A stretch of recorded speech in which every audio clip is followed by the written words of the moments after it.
7 minutes past the hour here on the Rick and Bubba Show. It's the kickoff hour, and we're live with a good time gang. What's up?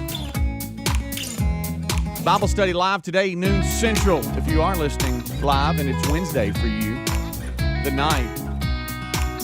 Years flying, and we've got the Bible study live today, noon Central with Rick. So be listening and looking for that on the YouTube channel as well. Will and me could spin. We announced that yesterday. There's a high possibility it spins today, but it might not. You never know. Chord Buddy now on the Will and me. Interns today, we got Millie Vanilli Wafer and Pickin' and Cheerin' as we dial in those names.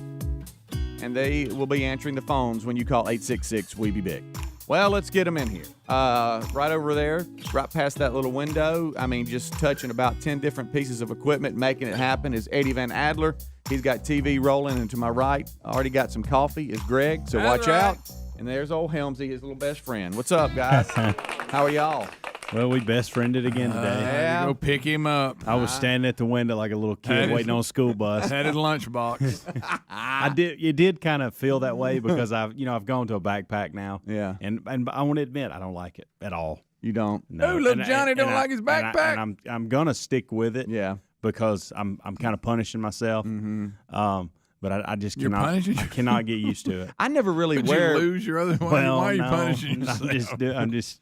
I probably shouldn't have went this route. Right. I You're did. trying to teach. I'm trying to teach me a him. lesson. You probably do it a lot. I wear the backpack like a duffel bag, and I only do it on one shoulder. Yeah. See, that's saying? where y'all messing up. Y'all need to suit up like Bubba. He full forces his. Yeah. He gets good use out of it. Right. Y'all trying to make it do something it's not designed to do. Right. I think if I'm I like, had might as a well just go back to a different- duffel bag.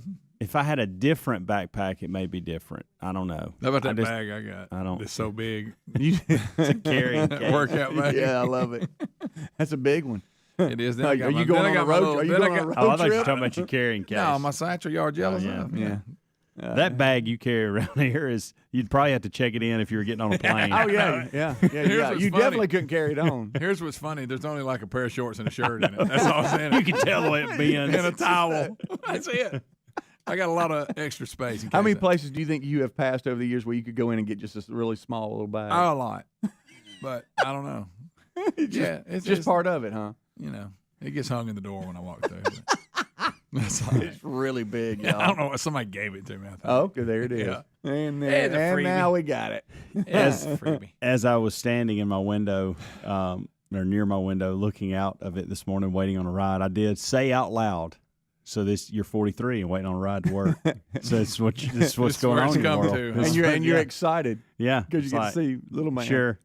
And so, and I do this thing every morning where I text him a little funny quip or whatever just to remind him to come get me. Right, So right. because It's your way of telling him. Well, I mean, he gets in the car and he's for over an hour he's driving. It's easy to forget, and not just come to the studio. Right, You've been doing that routine for I 13, 14 years. Uh-huh. So you got to pick my little buddy up. I want to make sure that he knows to come by and get me. Well, yeah, because you're right. In the habit, I almost text back, dang, I'm at the studio. Hang on.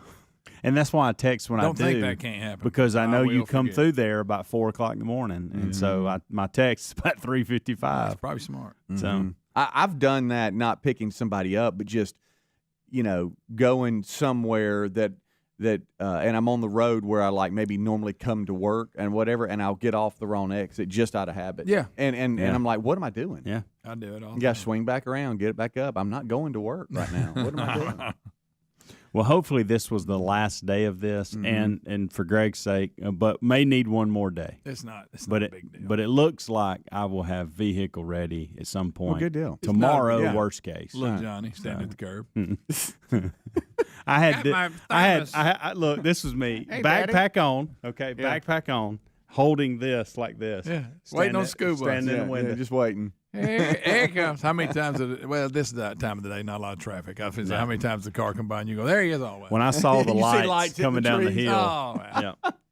When I saw lights come down the hill, I started walking up Yeah. because it takes you a minute to get up that hill. Yeah, we were talking off air earlier, and I remember waiting on the bus as a kid, and you would hope it would be late because then you could be late to school because you'd have them. They'd break down, Right. and all of a sudden you'd hear, psh, you know, air brakes, and here it come down the street. Golly. Gosh almighty. How about on test day when you were nervous about a test that you didn't study for? Yes. And you've been dreading, or you were going to get a paddling. You knew that you were in trouble the day before, and that's you wait till tomorrow. You're like, dang. Gosh almighty.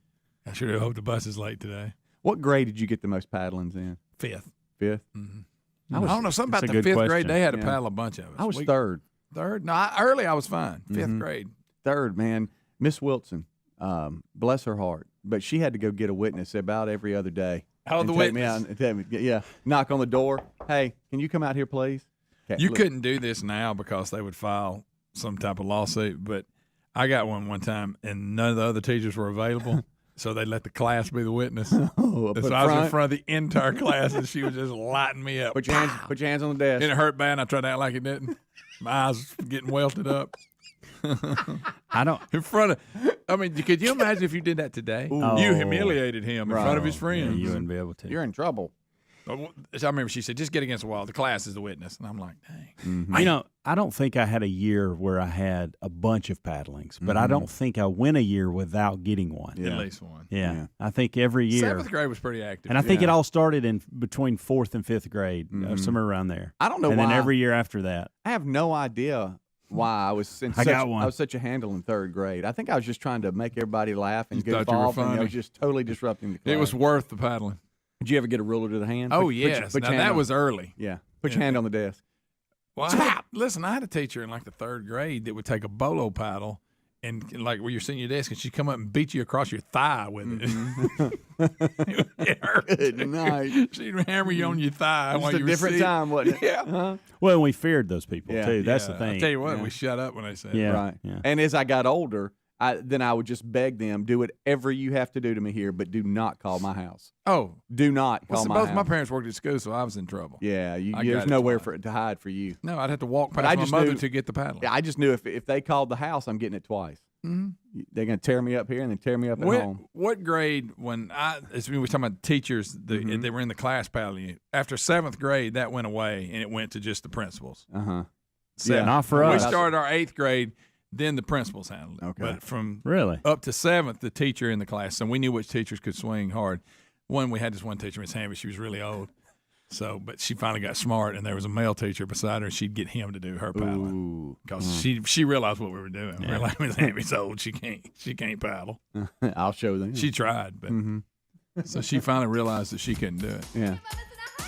Helmsy, I noticed you have the highlighter out and a book of Would You Rathers.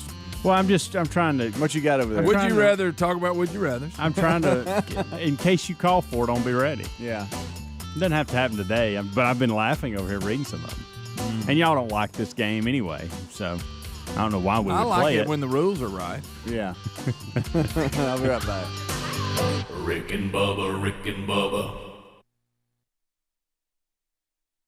Hundreds.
You sure are. 21 minutes past the hour. Welcome in, and thank you so much for tuning in to the kickoff hour here. It is a Wednesday if you're listening live, which means the Bible study is live today, noon Central. Be checking the phones out at 866-WE-BE-BIG, and when you do, Millie Vanilli Wafer is answering phones right now, getting show prep ready, and Picking and Cheering is going to be joining her today. They're your interns today at Rick and Bubba University, getting their degree in common sense. All right, I got a little bit of audio here I want to play for you guys, see if you can guess why I'm playing it. And then I know we've got some would you rathers. Good night. It's just got Helmsy giggling over there, so we'll see how that works out. Giggling. He's going to be mad at how we react, though. We're going to try to play. Well, you nice. don't play right. We're going to try. Neither one of you. All right, so why am I playing this? What y'all think?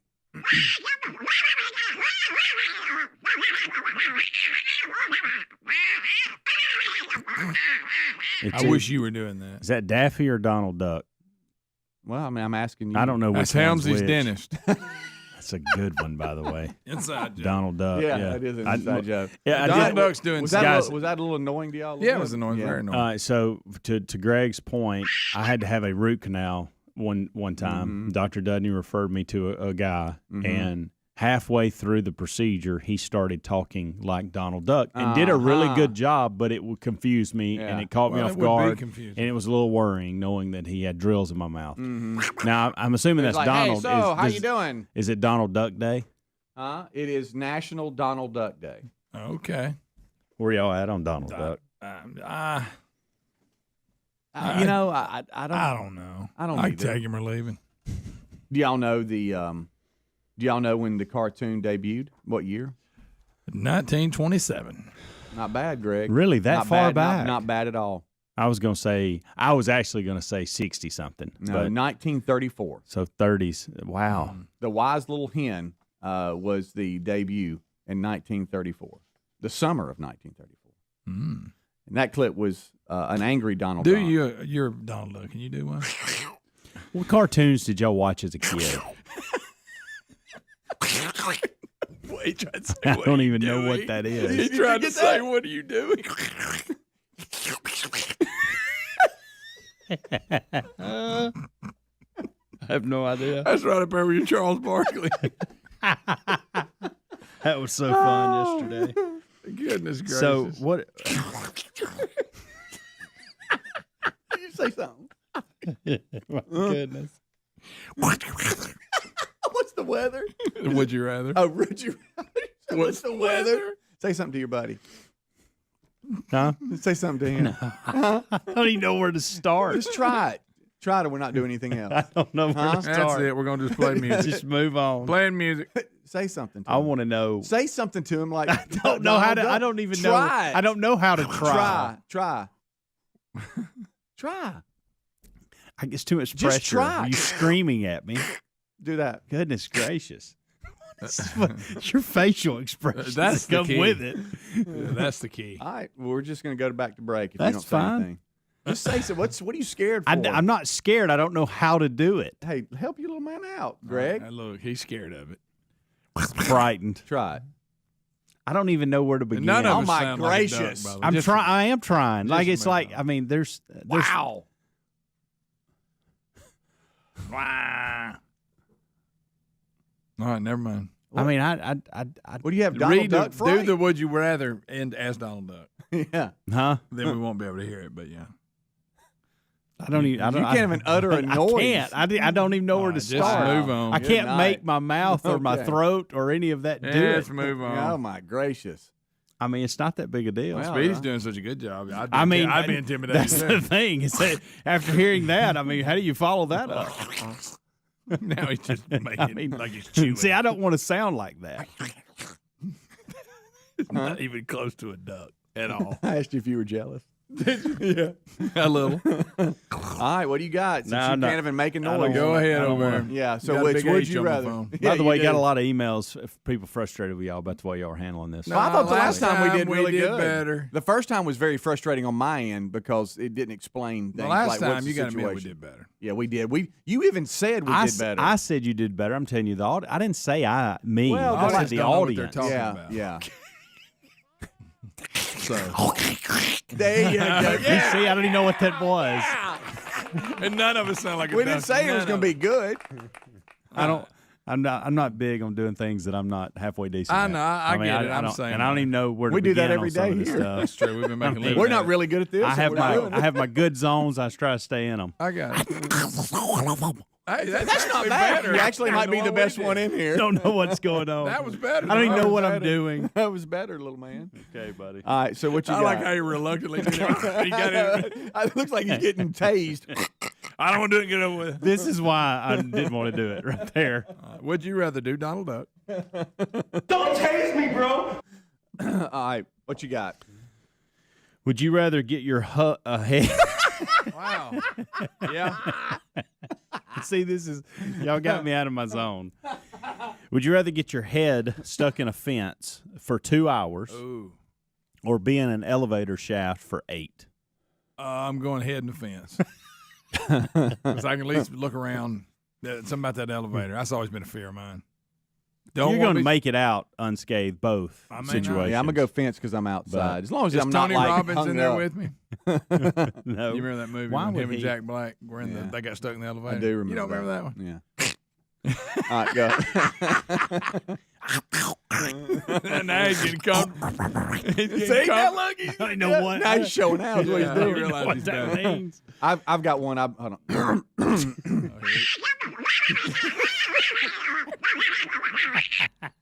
How was that? Was that one good?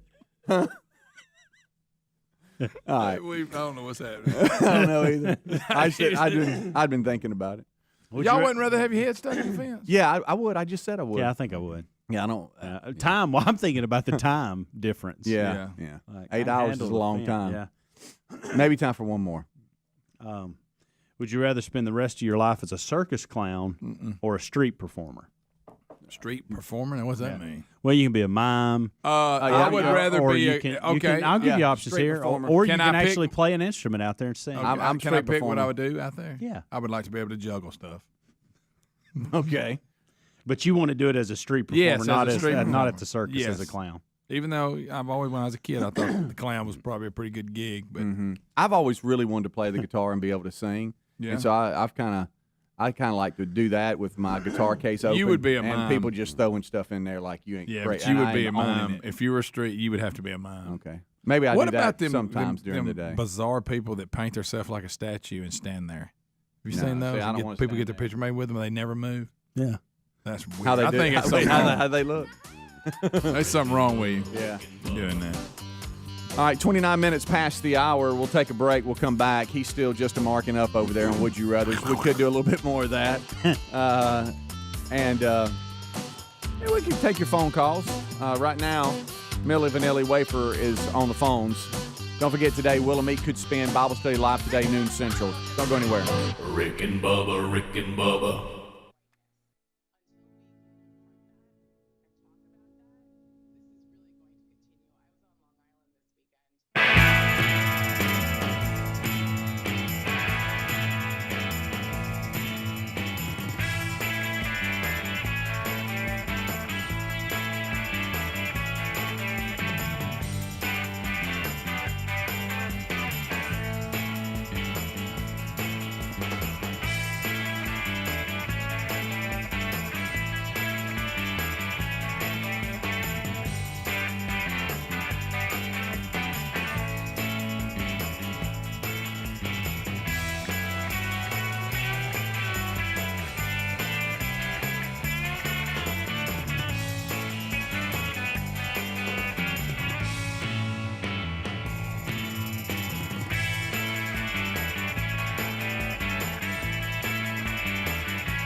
25 minutes till top of the hour. Kickoff hours live on the Rick and Bubba Show. Thank you so much for being with us today. The number 866-WE-BE-BIG intern Millie Vanilli Wafer on the phones right now, pulling show prep for the day. Today also joining her will be picking and cheering. I have to write these down, guys, to remember them. I don't know about y'all.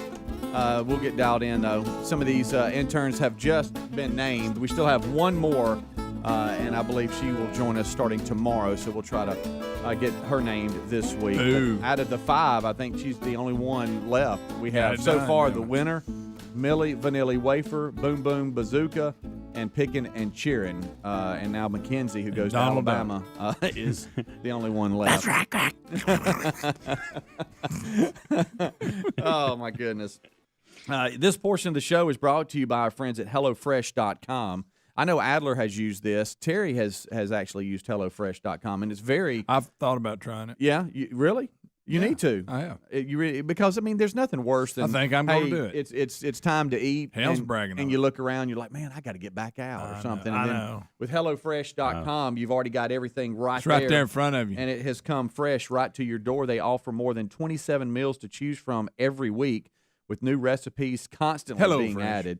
So you need to check them out right now. And for a limited time only, you'll get 12 free meals plus free shipping at HelloFresh.com when you use promo code Bubba. That's quite. I know I'm doing it now. Yeah, that's quite a little deal there for the Rick and Bubba Army.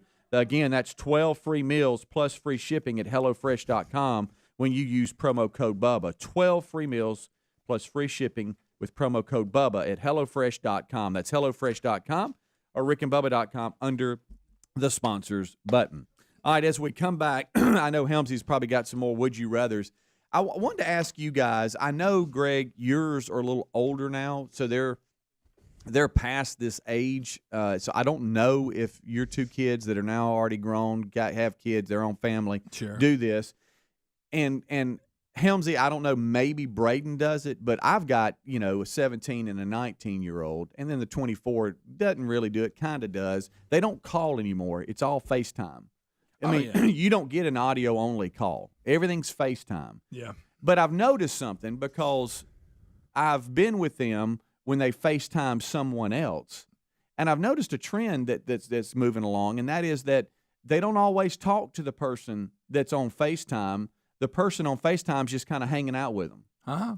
Yes. All right, so listen. Caroline does this all the time. Time out. So, yeah.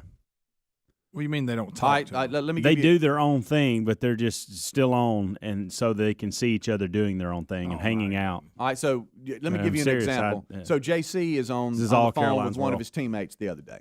All right, and they're talking, they're FaceTiming.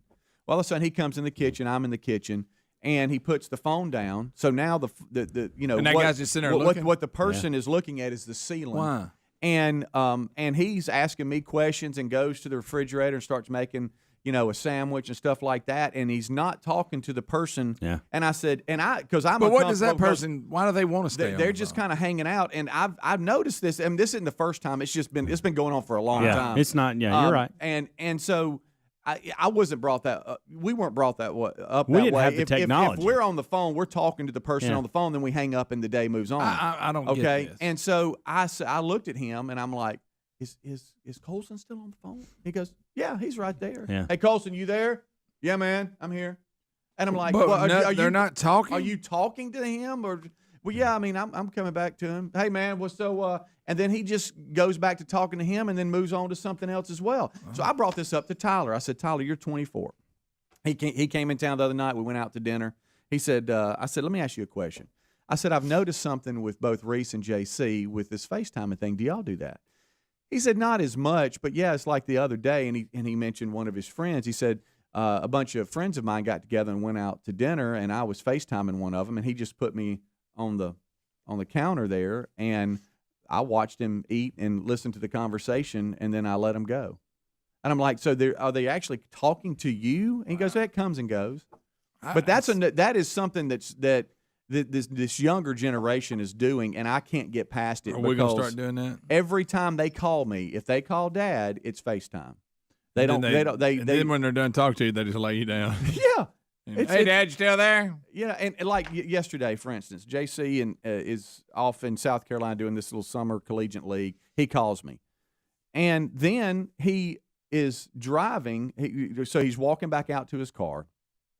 And then he gets in the car and puts me down like by the gear shift, and I'm pointing, looking up at the ceiling of the car, and he just keeps driving, and so I'm seeing what's going on in the car, and he stops talking to me, and he's talking to Colson, who's in the passenger seat, and I'm like, did you just hang up? And Ivan said, "Hey son, I guess I can let you go so y'all can do." Well, okay, if you want to go, and I'm like, "Well, you're not talking to me." And your view is the top of the car? Yes. I'm like, you're not even talking to me. What are you doing? I don't like talking when I'm actually talking, much less when I'm not. Yeah.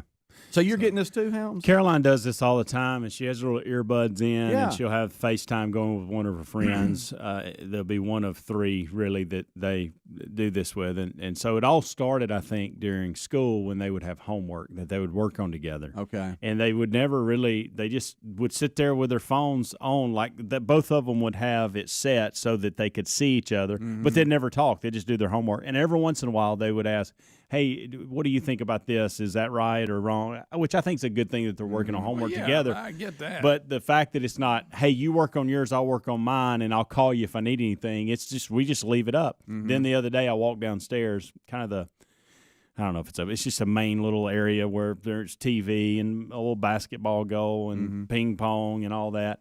And she's riding one of these, I don't know what they're called. It's not a skateboard or Scooter? It's not a hoverboard, but it's one of those things. It's like a skateboard. I don't know.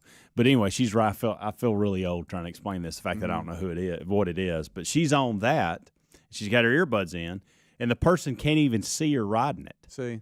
And I'm like, what are you doing? She's like, oh, I'm on the phone with Caitlin. And I'm like, and I said, on the phone with Caitlin. I said, like, phone? She goes, no, FaceTime. And she pointed to her phone, and her phone was stood up. Mm-hmm. And every once in a while, Caitlin could see her go through the shot as she was riding. Mm-hmm. But they weren't really, she wasn't saying a word to them. And I said, is she talking right now? No.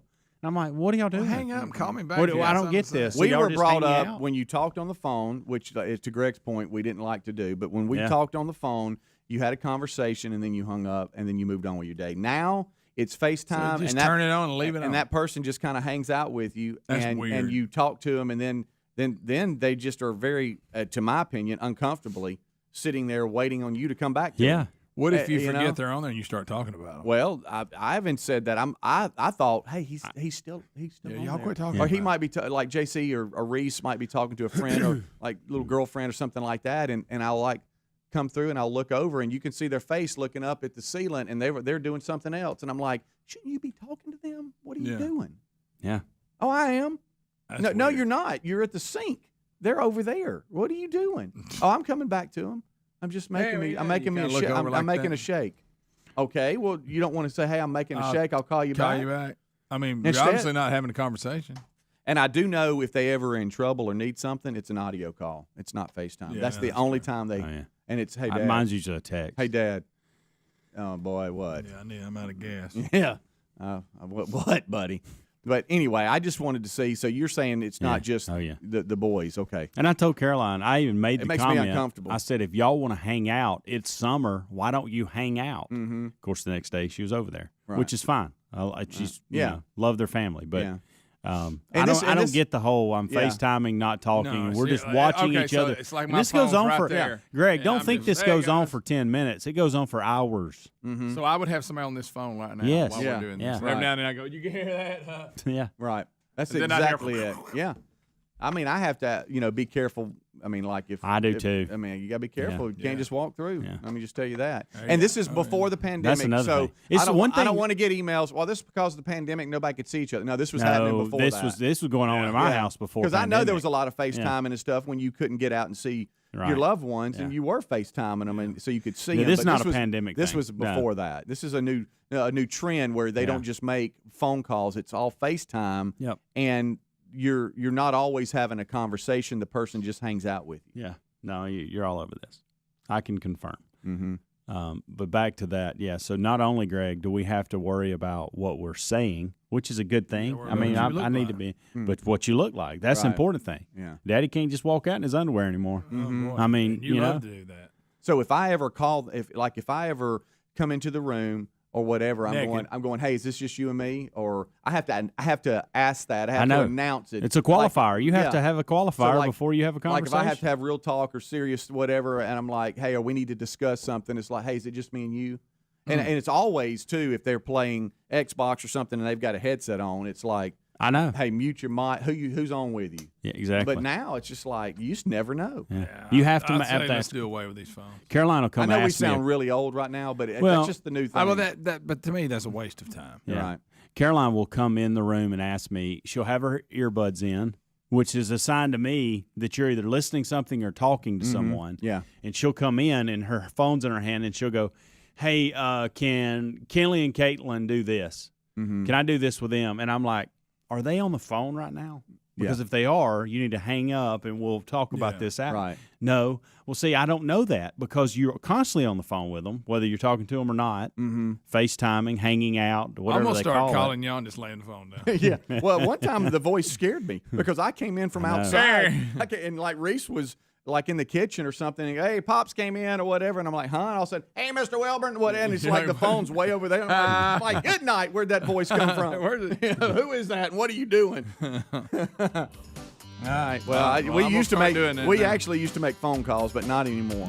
Not anymore. Technology. FaceTiming, and I'll just lay you down there on the counter, and you can just listen to everything I'm doing.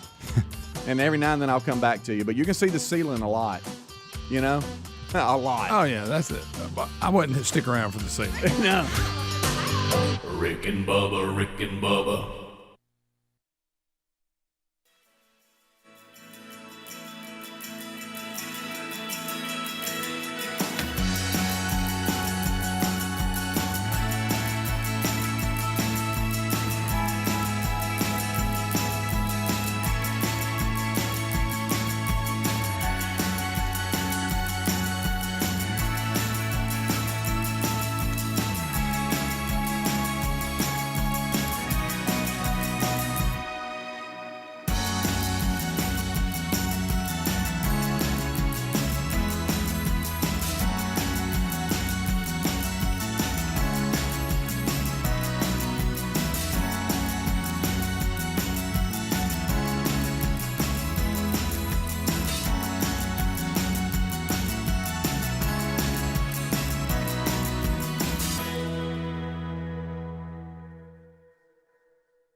8 minutes until top of the hour.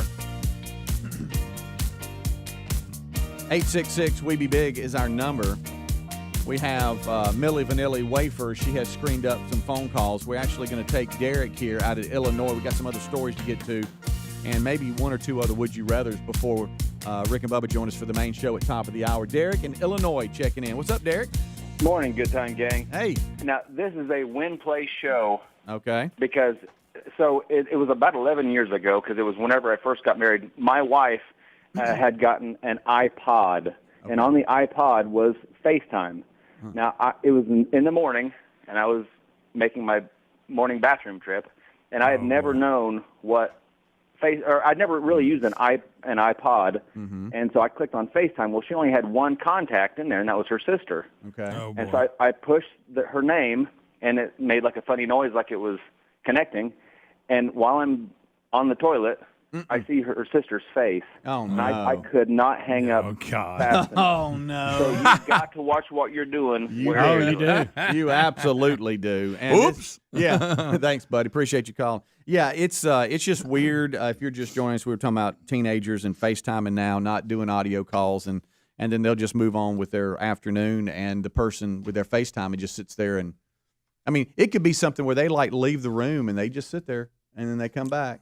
I don't either, but apparently whoever's on the other end, it doesn't mind it, and it's just a new thing. I don't know, but it's really hard for me to dial in on because that's just not how we were. I know. You either get on the phone, go see them, whatever, but you don't just. I don't know. I think I do a pretty good job of adjusting with the times. Yeah, this is a tough one, but I cutting have. Edge. Well, I mean, I do. I think I'm out there as far as Say that that goes. as Donald Duck. He's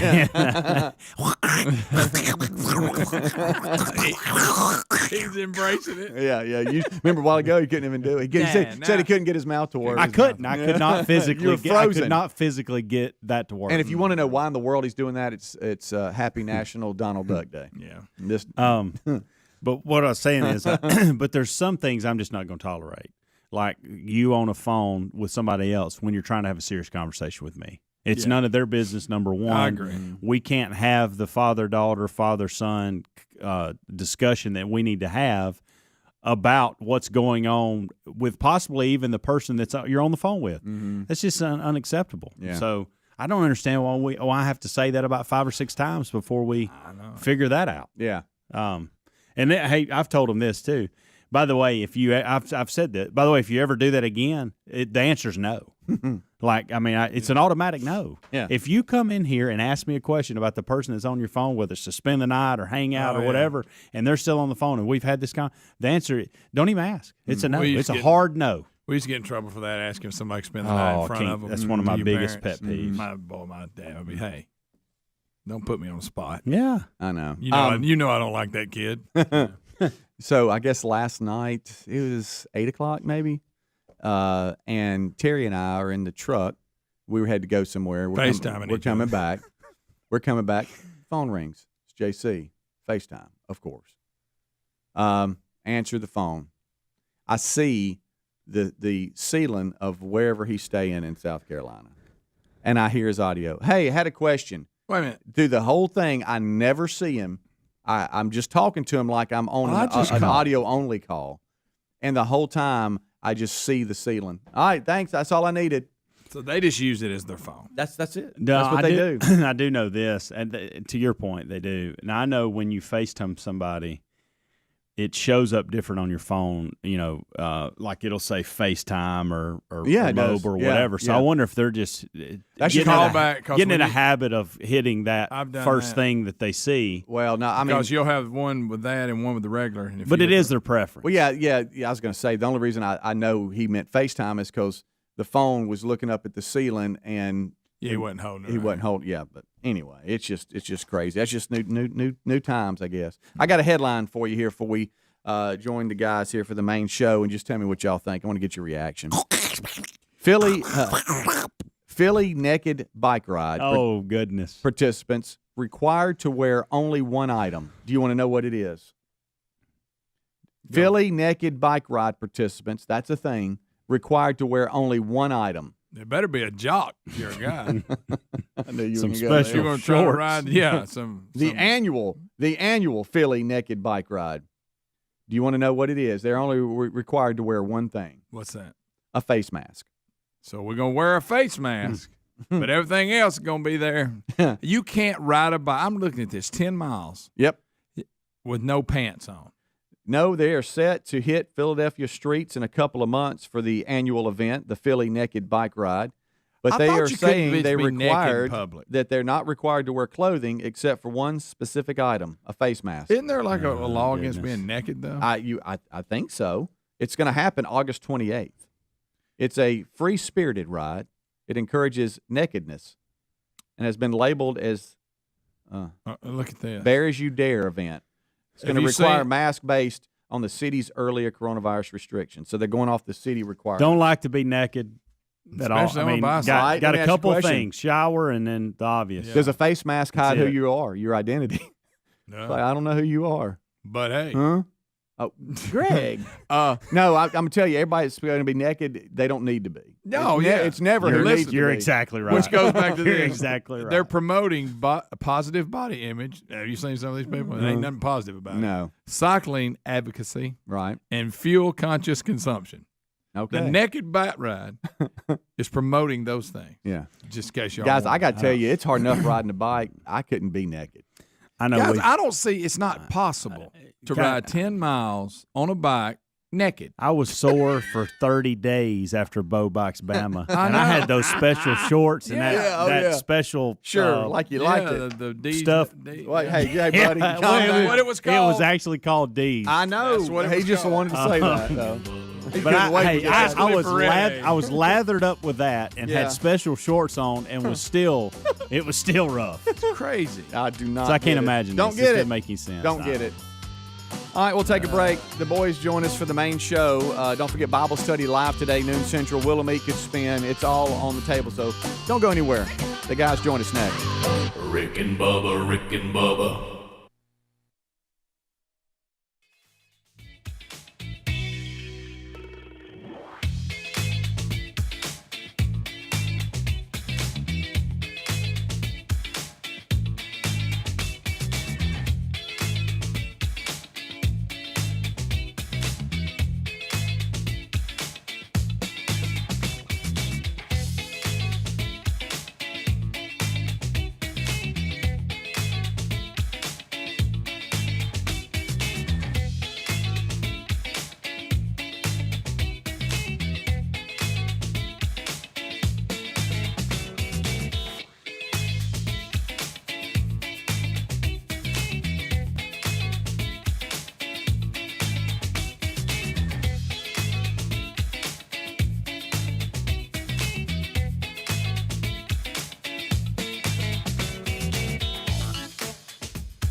the gravy, please. Rick and Bubba, Rick and Bubba. Ooh, it brings me to my knees. Rick and Bubba, Rick and Bubba. I can't start another Rick and Bubba, Rick and Bubba. day without 'em, brother. Rick and Bubba, Rick and Bubba.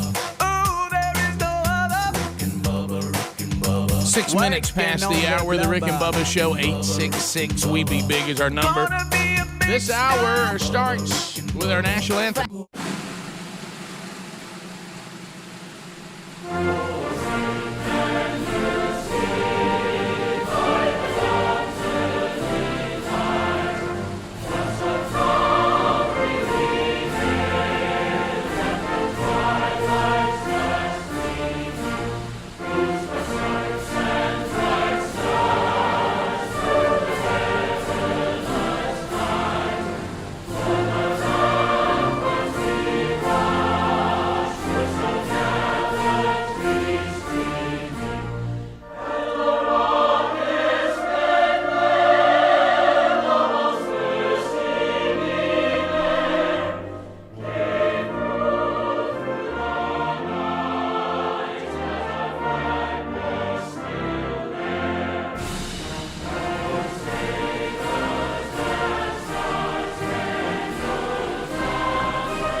It's 8 minutes past the hour. The Rick and Bubba Show. 866 We Be Big is our number, and we thank you for being with us.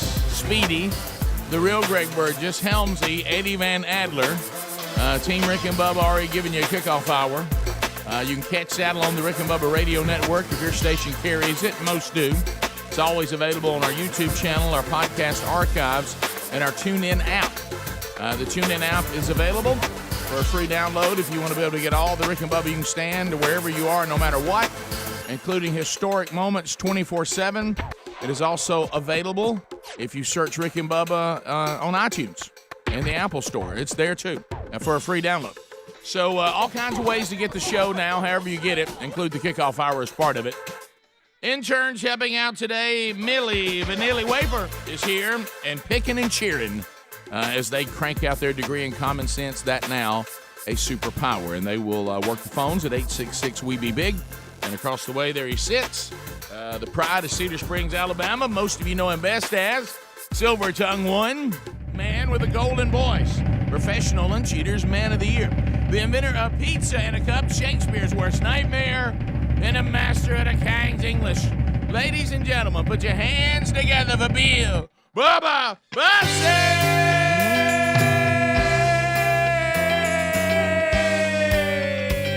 Howdy, Bubba. How about it, Rick Burgess? Friends, neighbors, associates everywhere, come on in to the little party we call Rick and Bubba.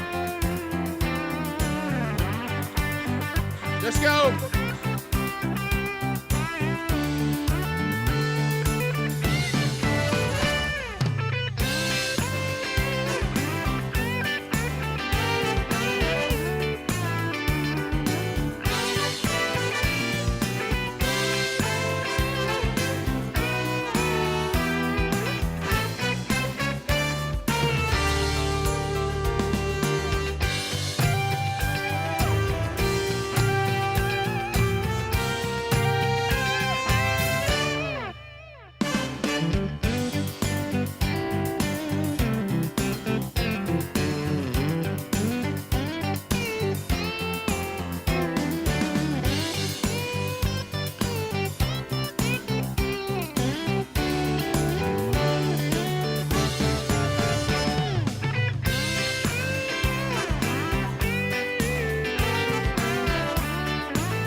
DC Talk, Jesus Freak. I bet you. It's been around a while. And, Yeah, it has. A good one. I'm kind of fired up about seeing that documentary we saw. We're going to go on a little tour through all that, aren't we?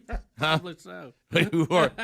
I'm also researching a documentary. Yesterday, I just said, by God, I'm getting to the bottom of this. I'm getting to the bottom. Oh, okay. I know what you're talking about. Well, did you ever get any answers? No, it just got. The hole got deeper. Well, just wait till I tell you. It'll be an off error. The more I dug, the more confused I was. So, if you want to be confused too, have you seen this video of the guy trying to serve papers to Mo Brooks and his wife in Huntsville? No, I have not. Yes, it's bizarre. What a bizarro story.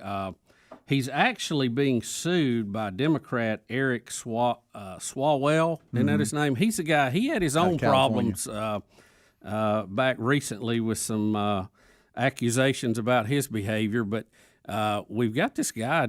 He's literally chasing Mo Brooks, his wife, around the yard trying to hand her papers into the garage. And the whole thing's just very bizarre. We'll try to dive into that today. Can I ask you that when? Here's even the bigger question. Go ahead. Why is somebody in Congress suing somebody else in Congress? Right. I mean, what is the point here on that? I want to know where does this? Now I know, and lawyers, maybe y'all can help. When it comes to, I'm trying to subpoena you, but once I get on my private property and we're not out in public, can you just run onto my private property and start chasing me out my yard? You remember there was a movie about some guy. I got news for you. That could go bad at my house. There was a movie, Rick, where the guy was his job was serving papers, and he would scream, "You've been serving." I think it was one of the guys from Friends that was in it. Really? That I saw one time. So I don't know what all the deal is about that. But how about this? Why are you harassing his wife and got this guy running all over? Mo Brooks is in Congress. Can't you just go to his office if it's that big a deal? And why? I mean, I don't hear of people in Congress suing each other a lot. Is that? I mean, that's. I don't really follow all this. I know he's suing him, saying he's responsible for the riots or something. What? Because he was one of the speakers at the event before things got out of hand. Who's this person sued him? He's another congressman. He was in the headlines. He had some issues back a few months ago with some things, and I don't know why he's been appointed as the suer. I don't know what all this is. That's odd. It's very strange. Yeah, that is strange. It's. I don't know. I don't think that going after Mo Brooks on his own property is a good idea, though. That's what I'm asking. Now I'm into that. If you're like, say, I look at the cameras at the house, and there's some guy chasing my wife around the yard with papers. It's going to be bad for him. I just got a feeling that's going to go bad. And we'll straighten it out later. I was about to say, I just think that's going to go bad. Yeah. There's going to be a new narrative to the story. Yeah. Yeah. And that is everybody mad at Rick who punched guy with subpoena. Yeah. And Mo Brooks subpoena guy leaves your property beat to a pulp. He appeared Rick can't read a subpoena for all the blood. Right. Okay. He appeared on the Ingram Angle and basically said that they broke the law coming into my house to try to serve papers, and so. But that's what I thought. I thought you had to find the people in public, walk up to them and say, "Are you so and so? You've been served." Rick, I didn't think you could run into people's house and come on in their yard. Rick, we know where Mo Brooks is. He's in Congress. Right. Yeah. You can't go over to his office.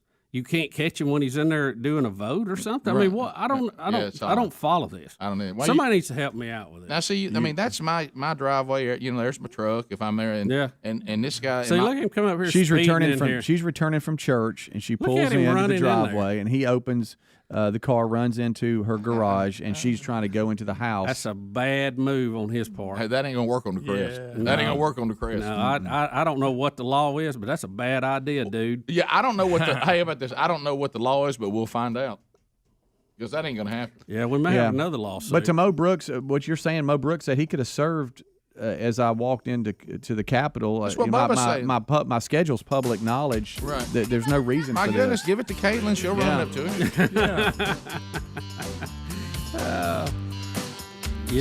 Just learning a lot about Capitol Hill. And this other guy, this Eric guy, he's kind of sleazy anyway. You think? Yeah. You what, chasing people's wives around the yard with subpoena paper? We'll be back. More Rick and Bubba coming up next. Rick and Bubba, Rick and Bubba.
It's 21 minutes past the hour of the Rick and Bubba Show. 866 We Be Big is our number. All right, so we've seen the weirdness about that. Mo Brooks, we don't really know. Bubba said maybe Palmer can update us. We'll reach out and see if we can find him. I know he knows. He's pretty good about updating us on this stuff. And did any of you out there in the legal world can you chase people onto their own property?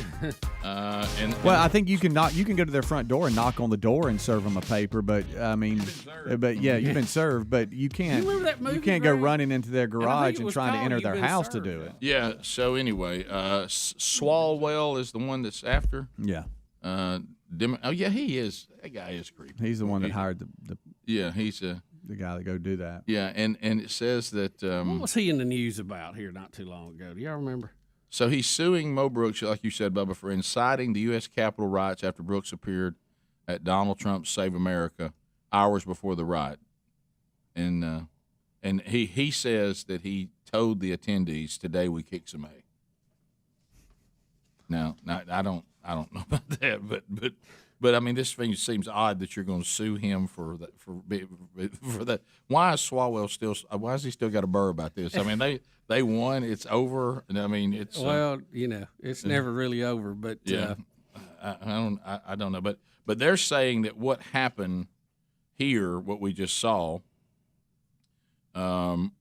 is that what took place, according to Mo Brooks, was unlawful. That does exceed the boundaries that are laid out for serving someone.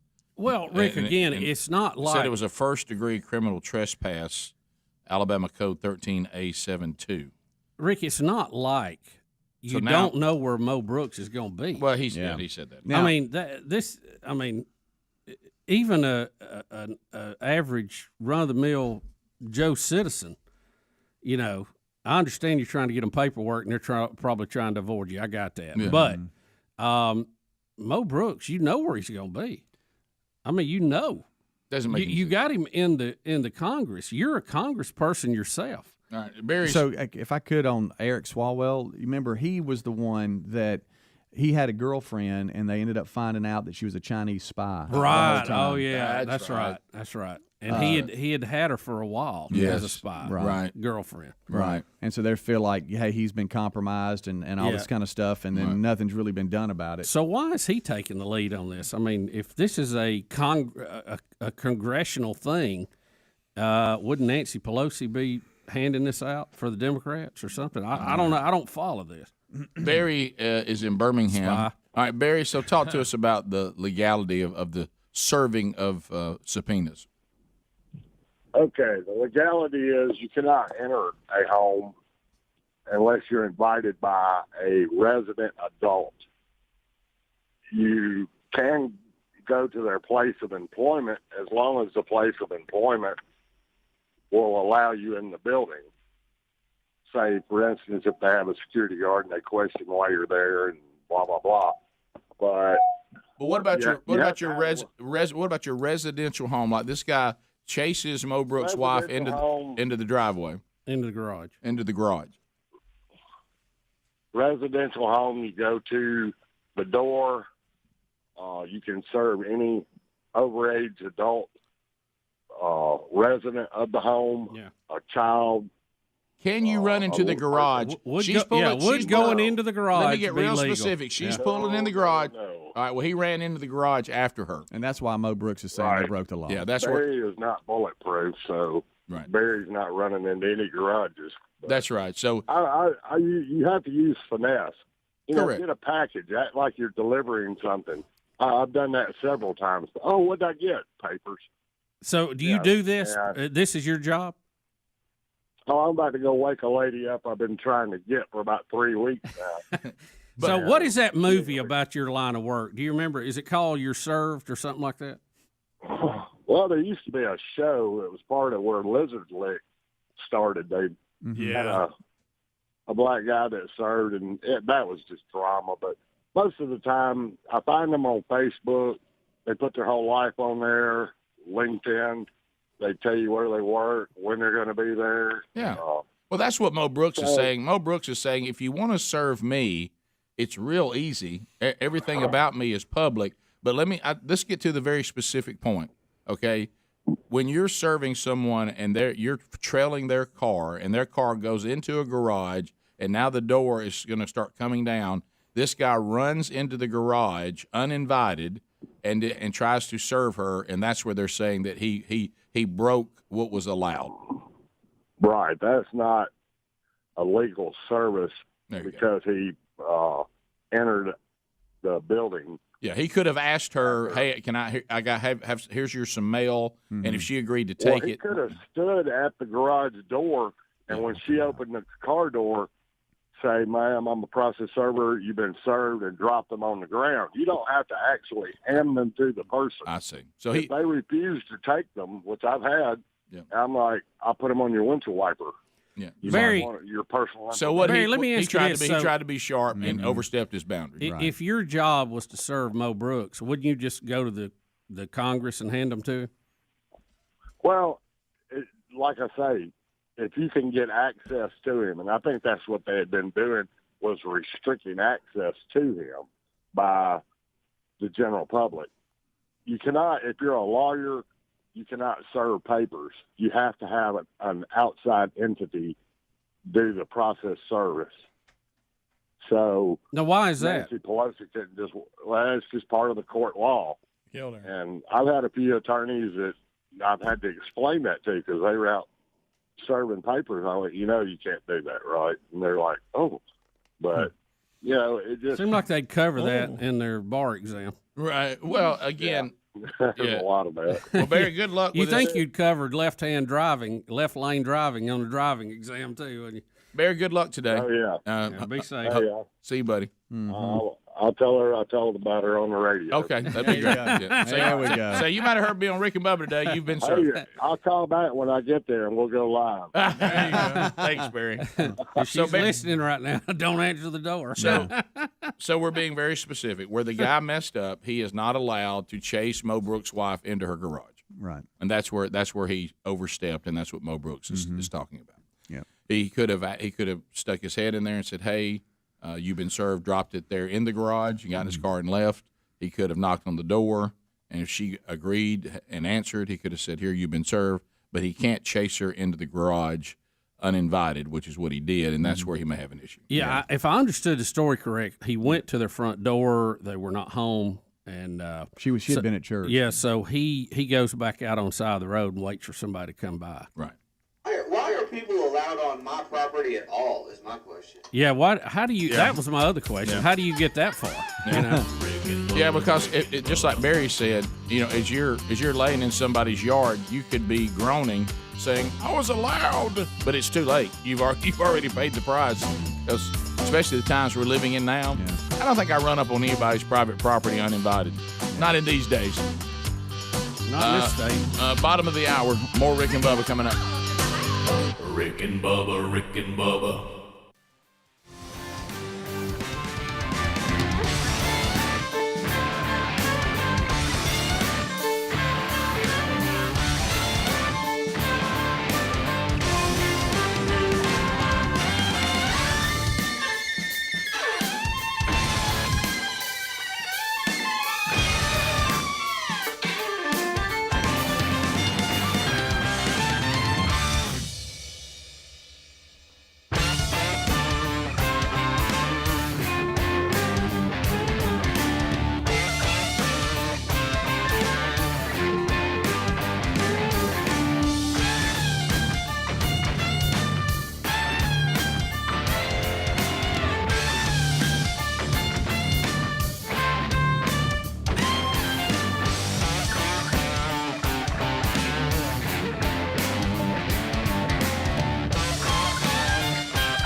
35 minutes past the hour of the Rick and Bubba Show. 866 We Be Big is our number. Car Shield, we talked about this, and I hope you're moving on Car Shield. Put your car under a protection plan from carshield.com, whether it has 5,000 miles or 150,000 miles on it. If the automobile that you have no longer has warranty, then whatever happens, and any little sensor, any little whatever, is going to be a grand easy. So why not get your car protected with Car Shield? Car Shield automobiles, they go farther. You know why? Because we got 24/7 roadside assistance. You get a rental car, that's not going to be charged to you. You have a trip reimbursement as part of it. That's all under the Shield. So find a protection plan that works for you, and you don't have to live in fear of unexpected repairs. And I'm going to tell you another thing that's going on now. I mean, you're just these repairs now.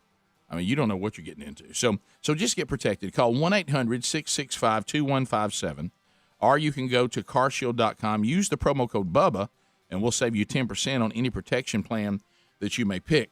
There's a link at rickandbubba.com under the sponsors, too. Bubba, I know, and this ought to fire you up. Guess who's having a 20th anniversary today? Who's that? Johnny Richter. Is he really? He is. And you've seen him celebrate.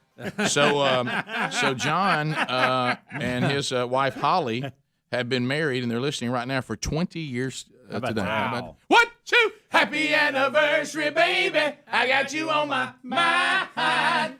So John and Holly, y'all have a great day today, and hope it's a wonderful week. Yeah, John got my sprinkler going yesterday. Did he really? Appreciate that. John will come through. Yeah. I mean, it wasn't him. It was one of the guys. Well, I know, but he made it happen. Yeah. And it's tough out there, too. I mean, trying to find people to work. Y'all, people are just like, we're doing the best we can. We got nobody work. Now, I'm going to tell you something about Johnny Richter. You can't drive a mile down this stretch of highway and see one of his trucks in action. I know. It's everywhere. He's like the Alexander Shinara of landscape. He is. He really is. He's done a really good job with that. That's right. I don't think he meant to, but he has. That's right. Johnny was a schoolboy when he fixed his first yard landscape. When he trimmed his first bush. That's funny. Johnny was a schoolboy. All right, so let's talk about Macron there in France. You know, they're trying to get Parlez-vous français? Trying to get Europe to open up and Canada to open up, and they're just the pandemic. They're terrified.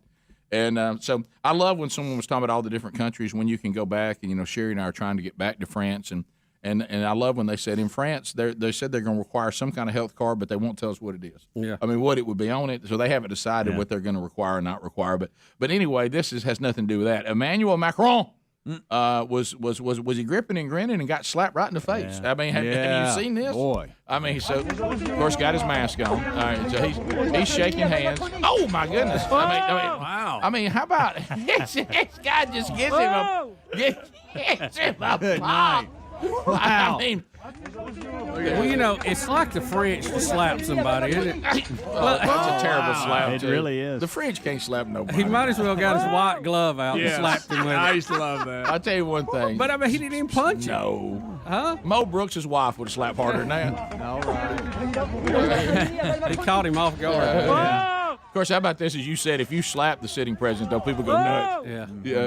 There's probably some mean French guys going to deal with you now as you're rolling on the ground. People go, what about, hey, I'm going to do a little grip and grin. So Boom! What was this guy's beef with him? Do we know what his cause was? Let's see. It says the man, while grabbing Macron's arm, slapped the president on the left cheek, as we saw. At the end of it, he called him macaroni. So the guy's crazy. He said this is a term that the French press is using about his presidency. So said, of course, his security detail quickly intervened, tackling the man and pulled the president away from the metal barrier, which we saw.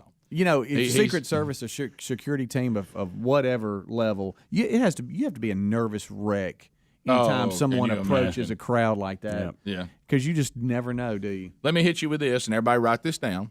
There's a related article that I'm just seeing in passing on the printed out article that Speedy got for us, okay? Yeah, just look over here, this related article, and everybody listen loud and clear.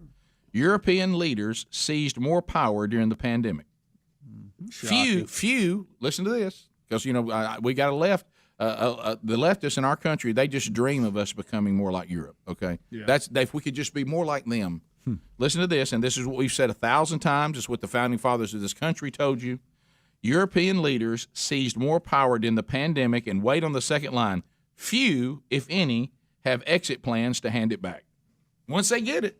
Yep, they got it. Once they get it. Got it. It's not going, Greg, look, jogging up. Hey, just want to thank all y'all. Look at here, macaroni. Wham! Macaroni. So Take that, macaroni. It says that moments before slapping Macron, he shouted something in French, which was a medieval battle cry used by the captain of the royal dynasty, which ruled France from the 10th to the 18th century. Well, let me ask you this. Your security people, if you hear somebody screaming that, do you call off the handshake line? Somebody screaming a battle cry. If you hear macaroni being screamed, Greg, if you hear a battle cry from the 10th century, do you back it off a little bit? You clear the area, Rick. Yeah, you know what I do? I back up, I wave to everybody and go right down through. I hate to play the role of Greg here, Well, but he goes directly to that. That's the first guy he Think sees. setup. Is this a setup? well, there's always that chance Because he does. I mean, of all the people, Macaron. hundreds in the crowd, he chooses him to shake his hand. Well, I first. can't get past the fact the president's named after a French cookie. Right. You ever had a macaron? I don't think so. Macaron. It's like a French cookie. Pretty good. Is it different than our cookies? Yeah, I mean, slightly. okay. Yeah, it ain't bad. A bunch of flavors, though. Gosh, a lot of flavors. Okay. I think I know what you're talking about now. Yeah, they're all different. You ever seen them like they're colored like Yes. like Easter eggs? Yeah, I got you. There they are. Yeah. There's a macaron. macaron. You want a macaron? Yeah. So listen, it gets weirder. The motto, of course, which we know came from it's a medieval battle cry. The motto is widely known in France for being a line that was in a 1993 fantasy comedy, and they give the name of that, which a 12th century knight and his squire magically travel in time to the 90s and find themselves adrift in modern society. So this is really well known by the French people, I guess. It'd be like you shouting something at the president from Spam-A-Lot and slapping the crap out of him. Right. Yeah. Yeah. Yeah, of course, this was a terrible slap. It was. Horrible slap. Rick, look, It was, look. if you're going to slap the guy, slap So him. Well, let's be honest. If you heard you're about to be slapped from, by who? Some guy from France. Oh, I ain't worried. Yeah. Go ahead. Hey, bring it on. You give him a cheat. yeah, all I gotta do is say I'm gonna go after one of their statues. They'll leave me alone. I'm out. So it says here on down that the guy also said "Calais boom boom" to It is. I don't know what that We're means. still, it's something about candy. Yeah, right. I don't know what that means. Was that it? There it is. Yeah. Que les bonbons. I wish that was Speedy singing. Let's that. watch him. Look, watch walk right to the the guy. president named after a cookie come over and then. Que les bonbons. Bam. You know, Helms, you got a point. He's telling everybody, thank you. The very first person he grabs is this guy. And he doesn't slap him really hard, so. Yeah, and they're saying he was. If this guy's been screaming out the battle cry, Yeah, you I know, mean- I mean, It says here that at the end of April, he told regional press that he wanted to go to the regions of the country to get the pulse of the country and Well, he get got in it. contact with the people. Well, this particular area is not very happy with him. No, if he's looking for the polls. can I tell you what? If you're looking for where you're testing well, apparently here, no. Not good. No, not when the first person you shake your hand with slaps you. what if he After screaming out a medieval battle cry. Right. What if we look and it was Frenchie that came to the show? That What that? What if we look Frenchie? Do you have a Frenchie Oh, update? Gabe, if Gabe done popped him one. Frenchie is doing okay, and like I say, we were supposed to go to see them, or Sherry was going to go see them on a trip she was taking, but of course the pandemic has ruined all. Can y'all bring Gabe back? Let him stay a little bit. Don't call him Gabe, call him Frenchie. Well, I call him Gabe. Gabriel. I mean, because it didn't come out the way you. I No, don't it's think just you a meant little for it lazy to. mouth. Yeah, a little bit lazy. Y'all. Yeah. Well, Greg, It was I'm just very telling you. lazy I'd like for you to, mouth. I'd like for you to finish when the you name. when you first said it, I thought, well, that was kind of I mean. thought, well, you don't like Frenchie. Well, it really is June.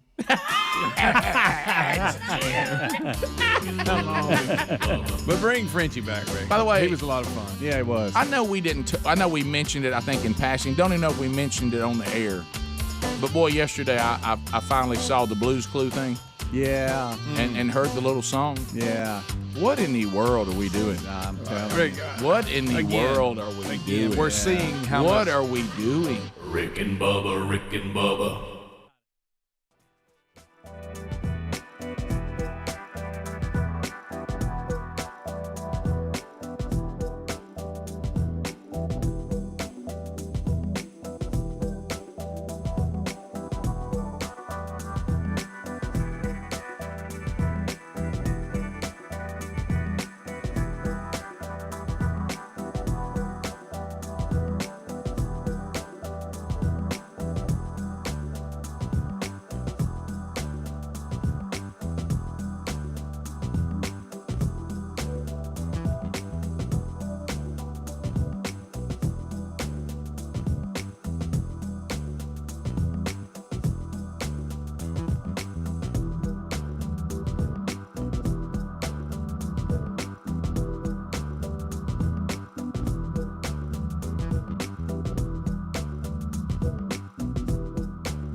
10 minutes to the top of the hour.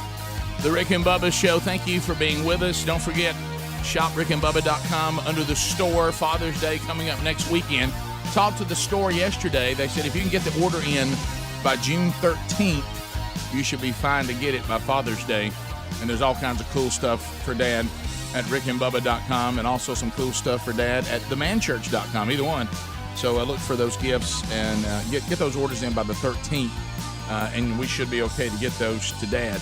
So we were talking about this, and I know we had the story at the end of May, and I just kind of looked at it, and you and I, Bubba, were trying to get some time off there toward the end of May, and I was just like, this is why we were away and all this. It's one of these things where people certainly have a right to their own view, as long as you don't hurt other people and in your private life and all that. But this thing of trying to force others to embrace things, it's one thing when you're talking to adults and where adults can make their own decisions and try to reason things out.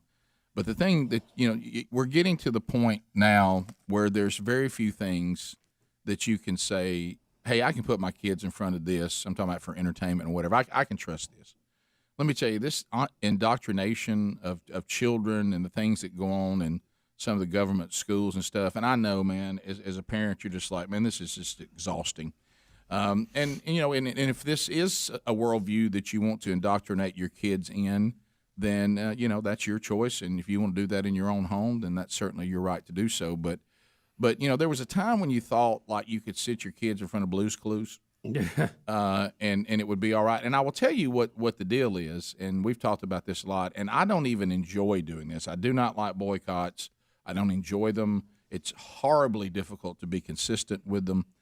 But what's happening right now, like with Pride Month that's going on right now, if the LGBTQ movement, I'm not talking about individual people who are struggling or may have we agree to disagree, and want to live their lives the way they want to live them. I'm not talking about that. I'm talking about this movement, this mob that is the movement. And I've been in their crosshairs several times. The show's been in their crosshairs, and they're very, very mean people. But when you get to this point to where everywhere you go, the businesses that you frequent, maybe the bank that you use, the company services that you use, and now a children's show, what is happening is they're more afraid. The line that I heard the other day from a politician who had been in the office of a politician. He said, "Here's where we are now." He said, "If a Christian comes up to us and says, 'I'm upset by the things you're doing,' we kind of roll our eyes." He said, "But if two gay men come into your office representing LGBTQ and say, 'We hate you and we're going to cancel you and you'll never serve again,' he goes, 'That's who we're terrified of.'" Mm-hmm. And so what it is they say, well, there's one mob that we fear, and then there's another belief system that we just don't. So we cater to the one we fear. Mm-hmm. And that's just the truth. So they're not afraid of the church. They're not afraid. There was a time where you're like, look, don't get on the wrong side of the church. I mean, if people find out that your church is mad at you, you ain't never going to. But nobody cares about that anymore. What they care about is, look, don't let anybody go out there and say we're mean about the LGBTQ or race or any of this kind of stuff. That's what they fear. So much so that I remember my kids watching Blue's Clues. I remember that, and I remember us sitting and watching it. And the original guy, what was his name, Steve or whatever his name was. I thought he was good and fun. Striped shirt. Mm-hmm. Yeah.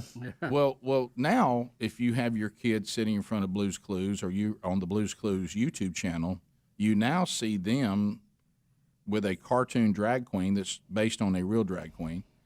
And the cartoon drag queen with Blue, they do a parade with cartoon animals, and they sing to your children about that they should embrace LGBTQ. And here, hi, families. And this is your children now watching this one, and they have a pride parade. Marching one by one, hurrah, hurrah. Families marching one by one, hurrah, hurrah. This family has two mommies, they love each other so proudly, and they all go marching in the big parade. Families marching two by two. This is your children's show. Hurrah. Families marching 2 by 2, hurrah, hurrah. This family has 2 daddies, they love each other so proudly, and they all go marching in the big parade. Come on, friends.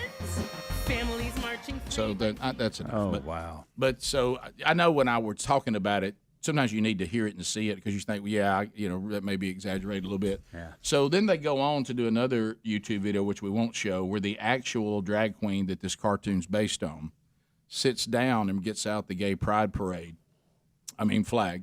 and explains to children what all the different colors mean and how they should embrace this and understand that these are children. Don't miss this. These are children. These are children. And I did have some people send me a text of all their Blue's Clues toys in the trash can. But the fact that brand would allow your children to be treated this way and it not be your responsibility to say, I'll talk to my kids about this, if I deem this to be, and I'm going to talk to them about this. But see, if you said to Blue's Clues, and this is the reverse you're living in now, and you got to understand this. If you said to Blue's Clues, could y'all do a cartoon and have a cartoon character that represents the Bible, and then if you could have the Blue's Clues characters and tell them, God's standard is a man and a woman, hurrah, hurrah, and just teach them that God created male and female, and that God's standard for marriage is one man with one woman, and He made them male and He made them female. And be sure that they understand not to blaspheme God's standard for marriage. And I'd like, if I could, as they march, to maybe have the writer of Hebrews, the verse where he says, may marriage be held in a place of honor by all, and that the marriage bed never be defiled. Could we put that underneath as Blue and his friends go marching by?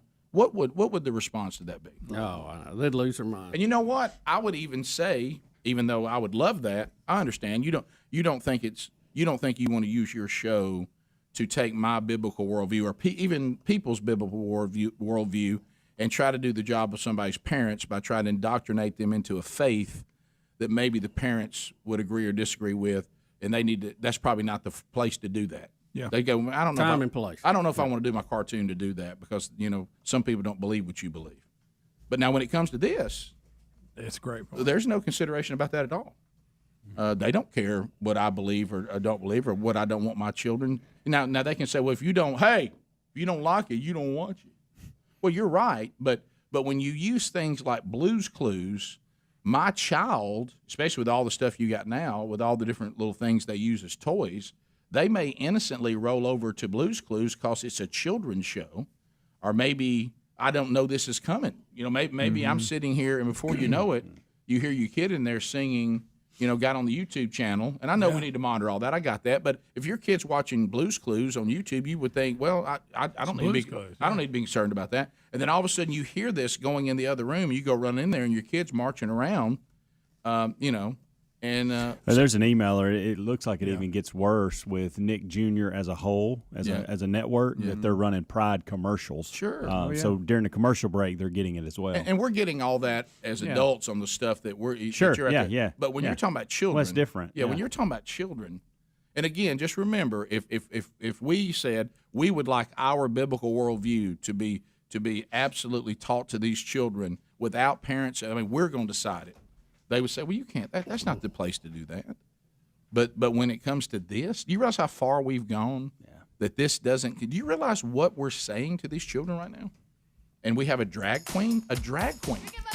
We've had them reading children's books and reading and stuff. It's almost like we're not. You ever just want to walk the room and go, do y'all understand what we're talking about here?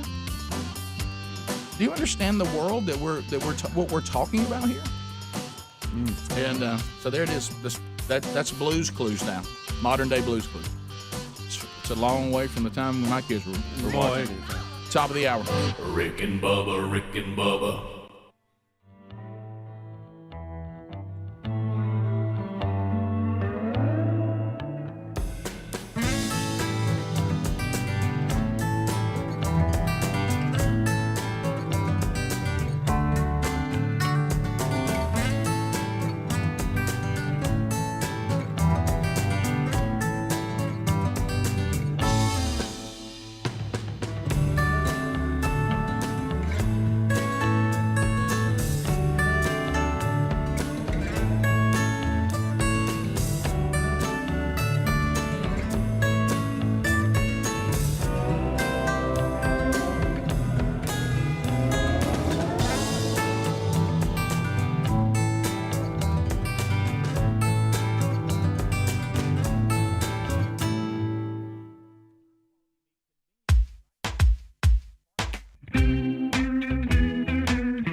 6 minutes past the hour. The Rick and Bubba Show, 866 We Be Big is our number.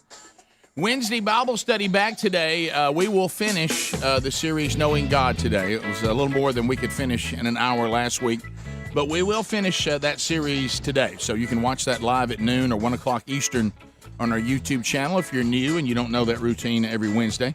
After that, it's archived on our YouTube and podcast channels for you to listen to or to watch on your own time. So you can do that. That happens again today. Wheel of Meat is in play. That could happen at any moment on the program today. So be standing by and listening for that. And welcome back, Bill Bubba Bussey. Rick, glad to be here. Honored and privileged.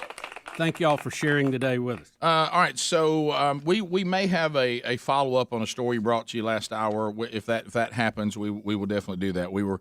This is the deal about we have a Democrat trying to sue a Republican back over the January 6th riots, or whatever your comfortable word is for what happened.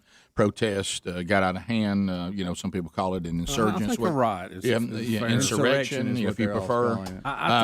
But anyway, whatever is your term, you know what we're talking about. But there's lawsuits that seem to be happening about holding people accountable for causing it, and we've got a Democrat that had his own issues with spies, and now he's going after a Republican that he says incited people. It's a weird thing, but and then there was a subpoena that was served that now the state of Alabama says was served outside what's allowed. So we've reached out to Congressman Gary Palmer to kind of shed some light on that. So maybe we'll get to address that with him. So we're see. Trying.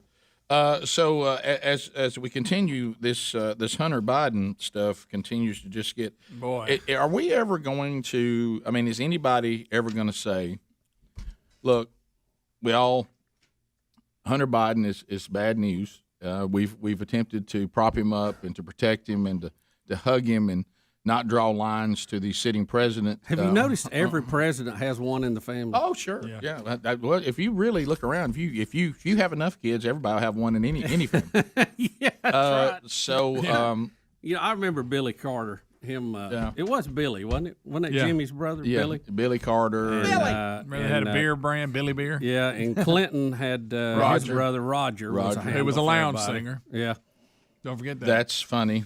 So I don't know why the Daily Mail has revealed Hunter Biden's text messages to us. And remember Reagan, he had a crazy daughter. And now Ron Jr.'s crazy too. His son too. His son too. It's on both sides.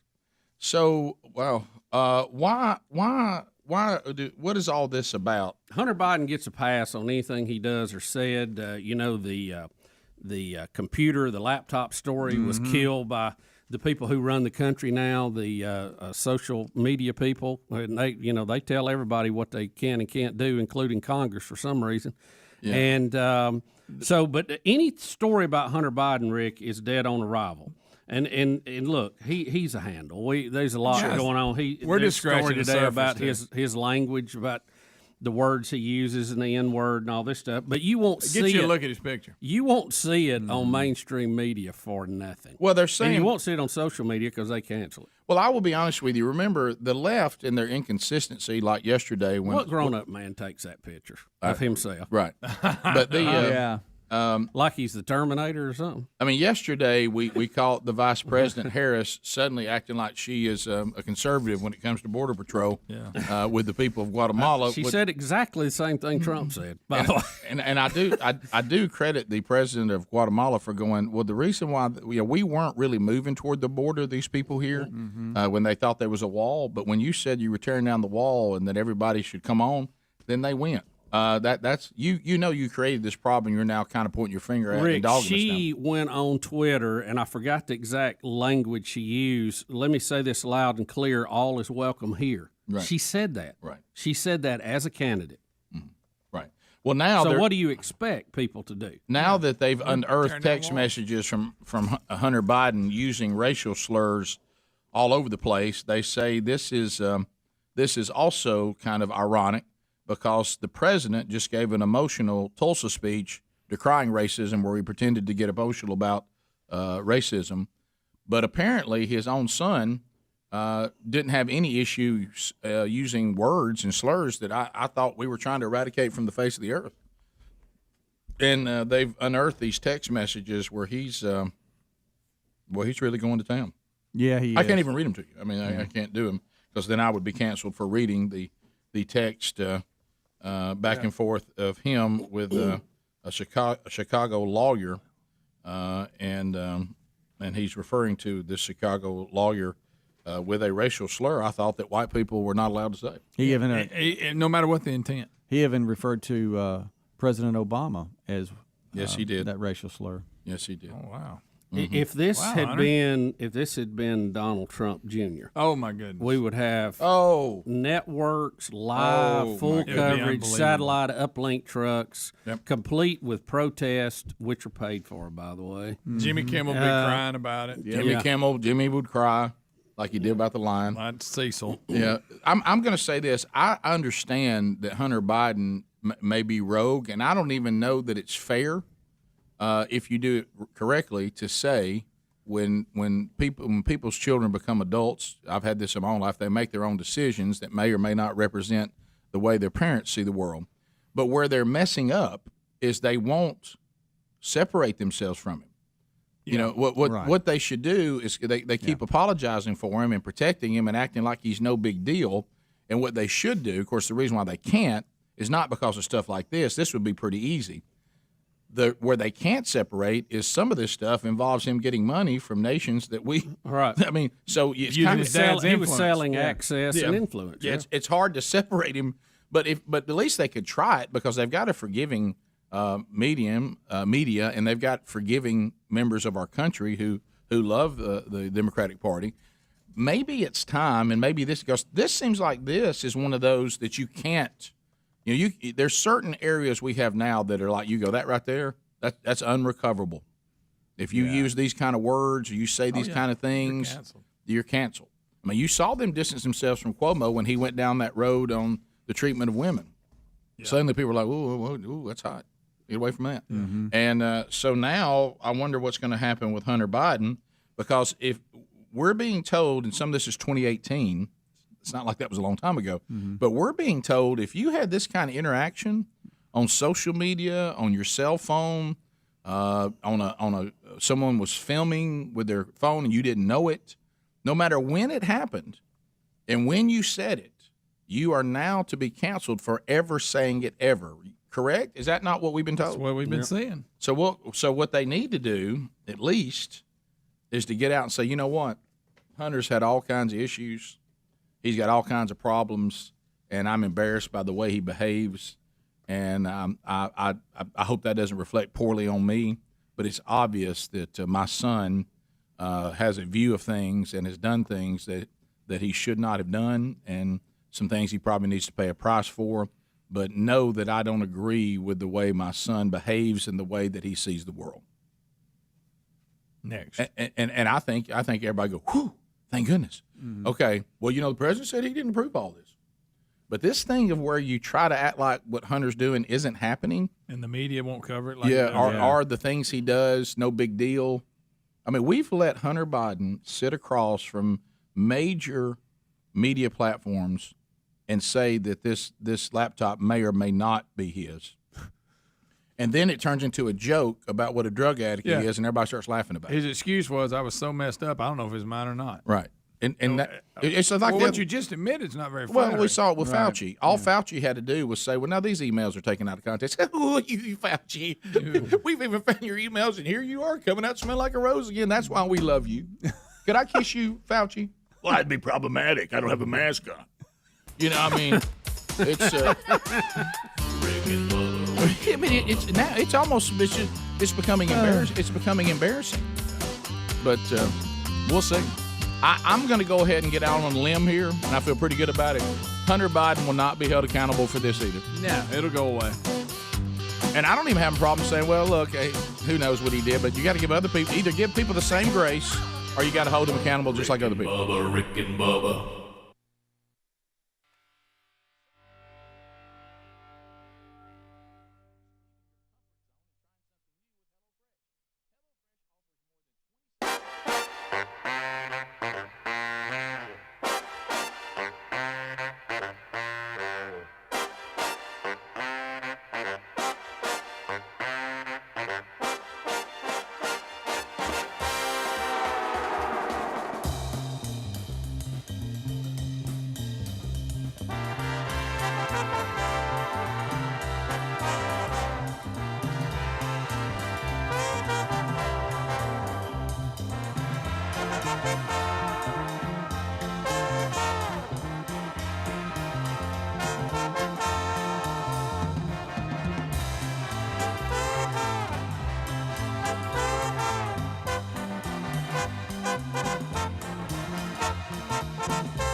21 minutes now past the hour. The Rick and Bubba Show from the Broadcast Plaza and Teleport. Thanks for being with us today. So we did the story last hour, and we showed some of the security footage and all this about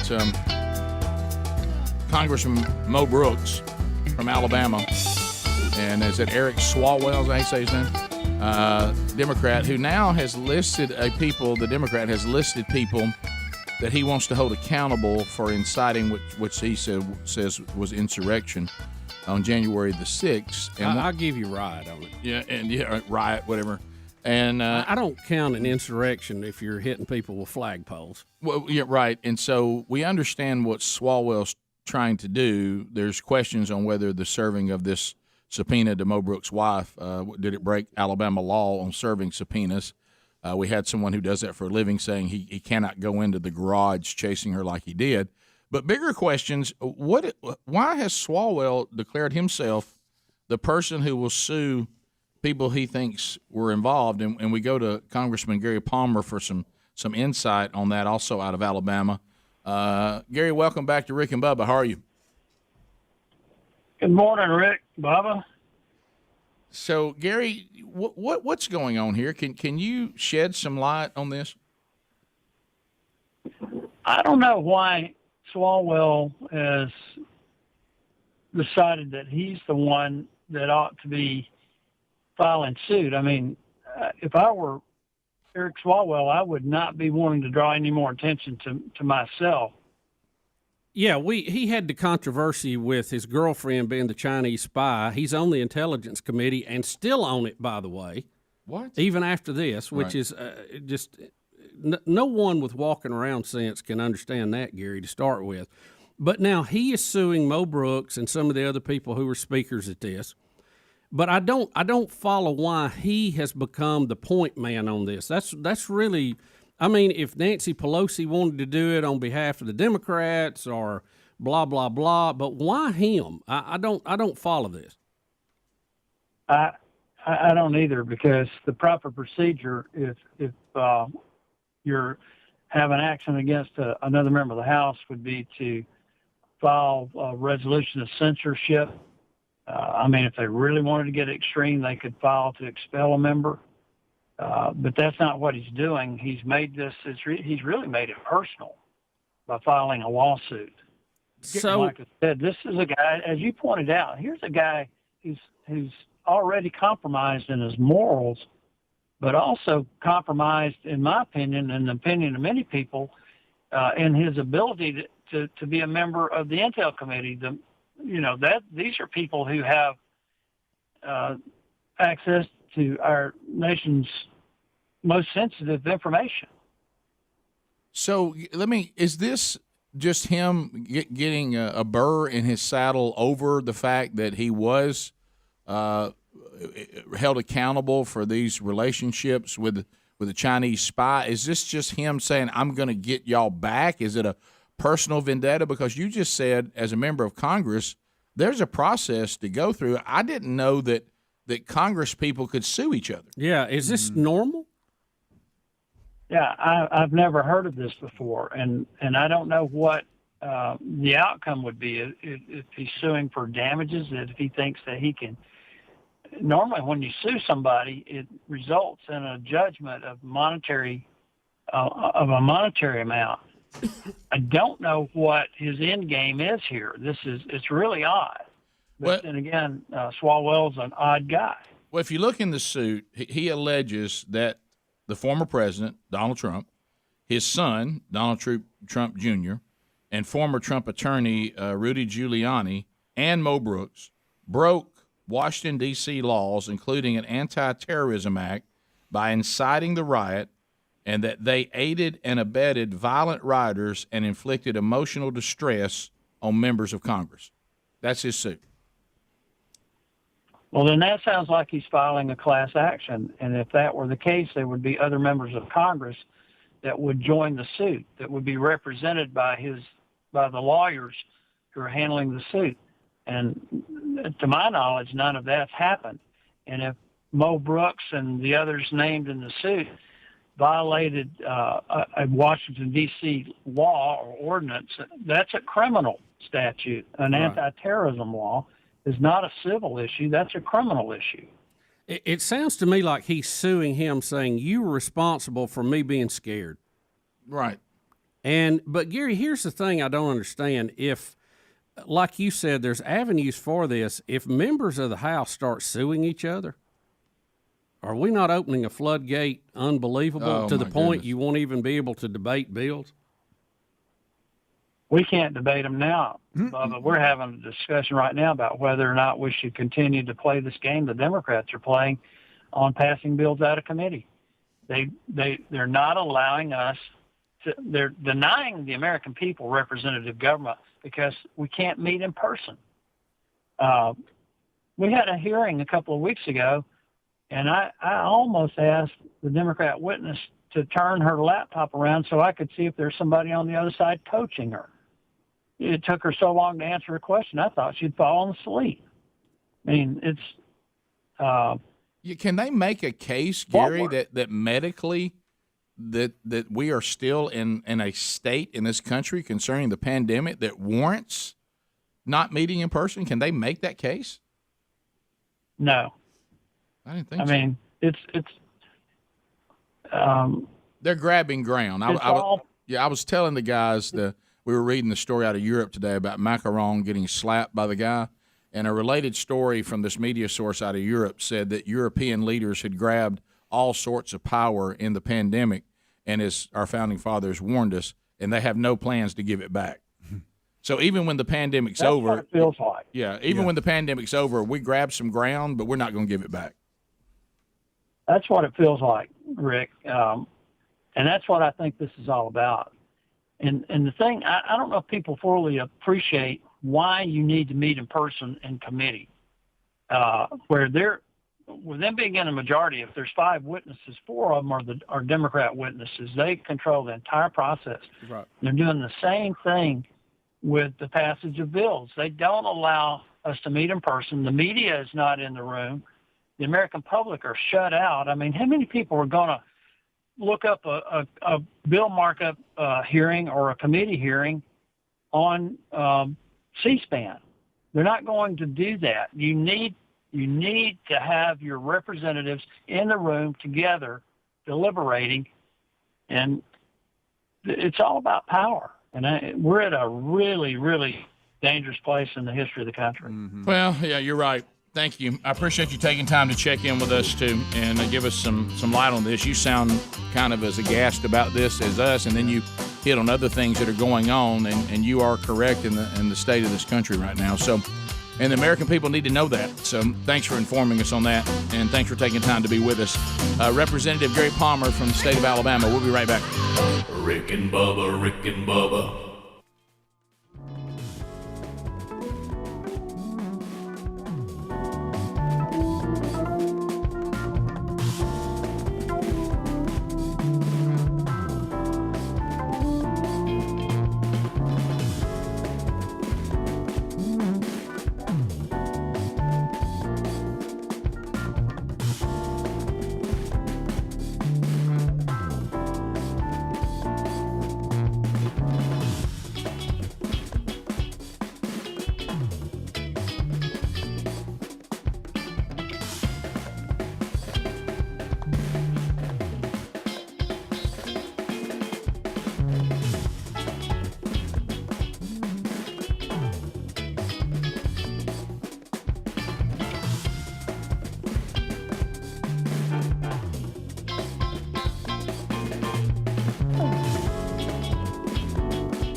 35 minutes past the hour, the Rick and Bubba Show. 866 We Be Big is the number. All right, so as we make our way back, I do want to give you an announcement before we get into the next story that we're going to cover today. So the golden ticket seats, man, we have been working, and the pandemic caused a problem. Then the ticket provider that we had, Ticket Biscuit, was bought up, so that gave us a problem. So we've been working on this. There's some uncertainty about the location of the show, how much longer we'll actually be where we are. We don't know about that coming up next year. That might change. So there's just a lot in play. We had some stalker situations we had to deal with. That was problematic. Yeah. So anyway, here's what we're going to do to the end of the year, and then we'll reevaluate again. And looking at some of what's already happening, we have found a way. We did find another provider that will provide the tickets for free. Now that's good, and we're excited about that. Because and you know how we found them, Rick, when we started talking about it on there. Talking about on there, we found somebody decided that they said, hey, we think our company can do this for you, and that's great. But then now we've already got a problem, and that is we may go to charging just to kind of stop some of the things that happen. If I can just be honest with you. Yeah. We love y'all, and, man, you're great. But there seems to be – I know we're living in a narcissistic society, which means it's all about me, and I couldn't care less about other people. But when you go to the tickets and you hoard dates and see what happens when you do that, and then you decide which one you're going to finally do, the other two that you held show to the other people as not available. So then we look up and we see, well, half the seats are empty. Where are these people? Well, somebody held multiple days and then picked the one they wanted, but they still blocked out people on the other days they didn't use. And see, that kind of stuff's got to stop. Yep. Okay. Some of you that have been here 100 times, and then there's somebody that's never been here once. I mean, some of y'all are going to have to do some self-policing and say, maybe I shouldn't go in and grab 5 dates and block off, and then I'll pick the one I want. That's really not. It's just not appropriate behavior, and it messes up the system for other people. Okay, so if you could stop doing that, we sure would appreciate that. That would be kind. Now, if we go to charging, then you would be buying 14 tickets, and you probably wouldn't do that. So yeah, probably wouldn't. Yeah. So we're trying to do free, but as we've always learned, free always gets abused because it's free. Yeah. But back to the free T-shirt thing. But, boy, the free T-shirt. So would some of y'all please stop doing that? Please stop hoarding tickets and then only using the ones that you finally figure out you can do. That's just not fair to other people. And, we want you to come, want you to have fun, want to interact with the show. We're honored that you carry it all. But we gotta, this is like a fire drill. We gotta be orderly in this. Yeah, it's like us saying that we have 20 listeners and we have 20 T-shirts and we're going to give them for free, and the first person says, "Well, I'm taking 10."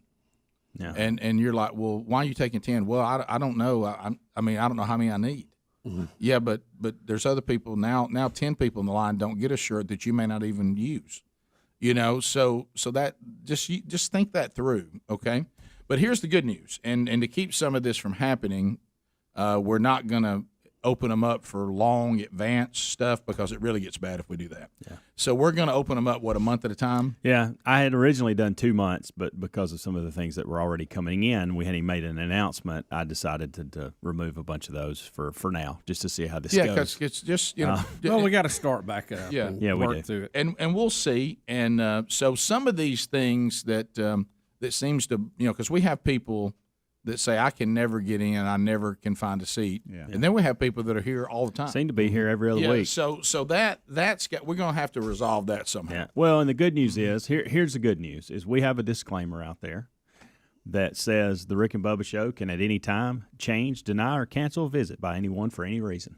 Yeah. So that going in, and right. We can limit the abuse if we want to go that far with it. And under the new policy, we don't have to. And I want to be clear, Speedy will be patting everybody down. Right, yes. And he's a very aggressive patter. So if you're concerned about that, you might just want to stay outside. Right. Be over-greeting patting. Yeah. And remember, all of us, under the laws of the state of Alabama. And he's also got a little horn that goes, so. Remember, all of us, under the laws of Alabama, can legally defend ourselves. So know that we're security to the hilt, okay? And boy. So anyway, so we'll do 1 month out. Yep. And then somewhere around the first of the month, that may mean the 26th or the 4th. Right. New ones for a month will be up. So just check back when you can. Yeah. Now, we're not really going to make an announcement on that. It'll just be. Yeah. I'll have a reminder to do that, and within that 4 to 5 day period, I think that'll also stop some of the. Yeah. Because if I announce, hey, on the first day of every month at 7:00 in the morning, you have them. Yeah. Well, this same stuff's going to continue to happen. Yeah, so we'll spread it out, make some changes, and see what happens. Yeah, try, because there's a lot of people never have gotten to experience this, and they should be given that opportunity. And if you've experienced it multiple times, then lay back and let others have their chance. So anyway, the tickets are available right now. They are, and we'll start. When we come back from vacation on July the 7th, is that correct? Right? Yeah. Yep. So we come back, I think, a day or two before. So rickandbubba.com, click on the contact tab, and then about halfway down that page, you'll see golden tickets. It's where it's always been, but there's a little less verbiage to work through and a different link to get your tickets. Yeah, and as far as because of just some of the security things that we've had go on, we're gonna have to do a little less loose than we used to be in the past, and I apologize for that. But so don't don't have the tickets are full and then email the night before and say, I got 5, can y'all work us in? We're not going to do much of that. Yeah. So, and if you show up outside and they're full and you're like, hey, can we come in? We're going to have to do a lot less of that. Yeah. So, and that's just the times we're living in. I'm sorry it's that way, but that's just the way it is. So we're going to have to police it a little less loose than we did in the past. And I think you understand the times we're living in. Yeah. So there you are. We had a president get slapped yesterday for crying out loud. So just try to follow the system and work the system and follow the rules, and that'd be great. Yeah. And then we look forward to starting that experience back up again. So, and then at the end of the year, we'll evaluate, and we don't know what may or may not be waiting on us in 2022 once we know that. But let's just say to the end of the year, this is what we're going to do. So there you go.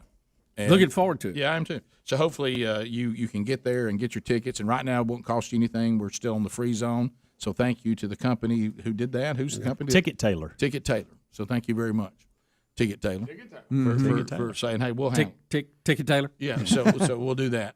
All right. And so Is that how you say it? I'm scratching it out. Ticket Taylor. Bubba, I tell you what, why don't we just break and come back, and we'll discuss that. Kind of lays that out. We've got this story today, and you've talked about it before, and we've talked about it before, that it is interesting that some of the people that demonize tax loopholes always take them. Yes. And really, honestly, if we don't want wealthy people to take, these loopholes that are legal, then you have to not make them legal or not allow them. Congress does all of that. Tell Nancy Pelosi to fix it. Yeah, because what you're going to have today is rich people don't pay tax. And what you're going to find out though is all they did is took advantage of what they're allowed to take advantage of. Yep. And if they're allowed to take advantage, raise your hand if you would feel kind of like a moron if you were allowed to pay less taxes and you didn't. Anybody here trying to minimize their tax liability? Well, you know how we can fix this, legally. Rick? I'm talking about legally. You have a flat tax, no deductions. Right. Sorry about everything going on in your life, no deductions, and then everybody's on the same footing. No one's disenfranchised. I'll give the speech in a minute. Yeah. Well, look, as a follower of Jesus, we are told to pay the taxes that we owe, and so we will. But I'm not going to pay taxes I don't owe. If someone says, well, now you don't have to pay this tax if you use this loophole, and I have that loophole legally, morally, then you can do it. So we'll talk about this, and Bubba will give his speech about it. But the richest people on earth, how they avoid paying taxes when we come back. And we allow this in many cases. Our number is 866-WE-BE-BIG. Our website, Rick and Bubba, spell out the word and.com. Golden ticket seats are available again. You can take advantage of that for the month of July. And we'll be right back. Stay close. Rick and Bubba, Rick and Bubba.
10 minutes to the top of the hour of the Rick and Bubba Show. We're back.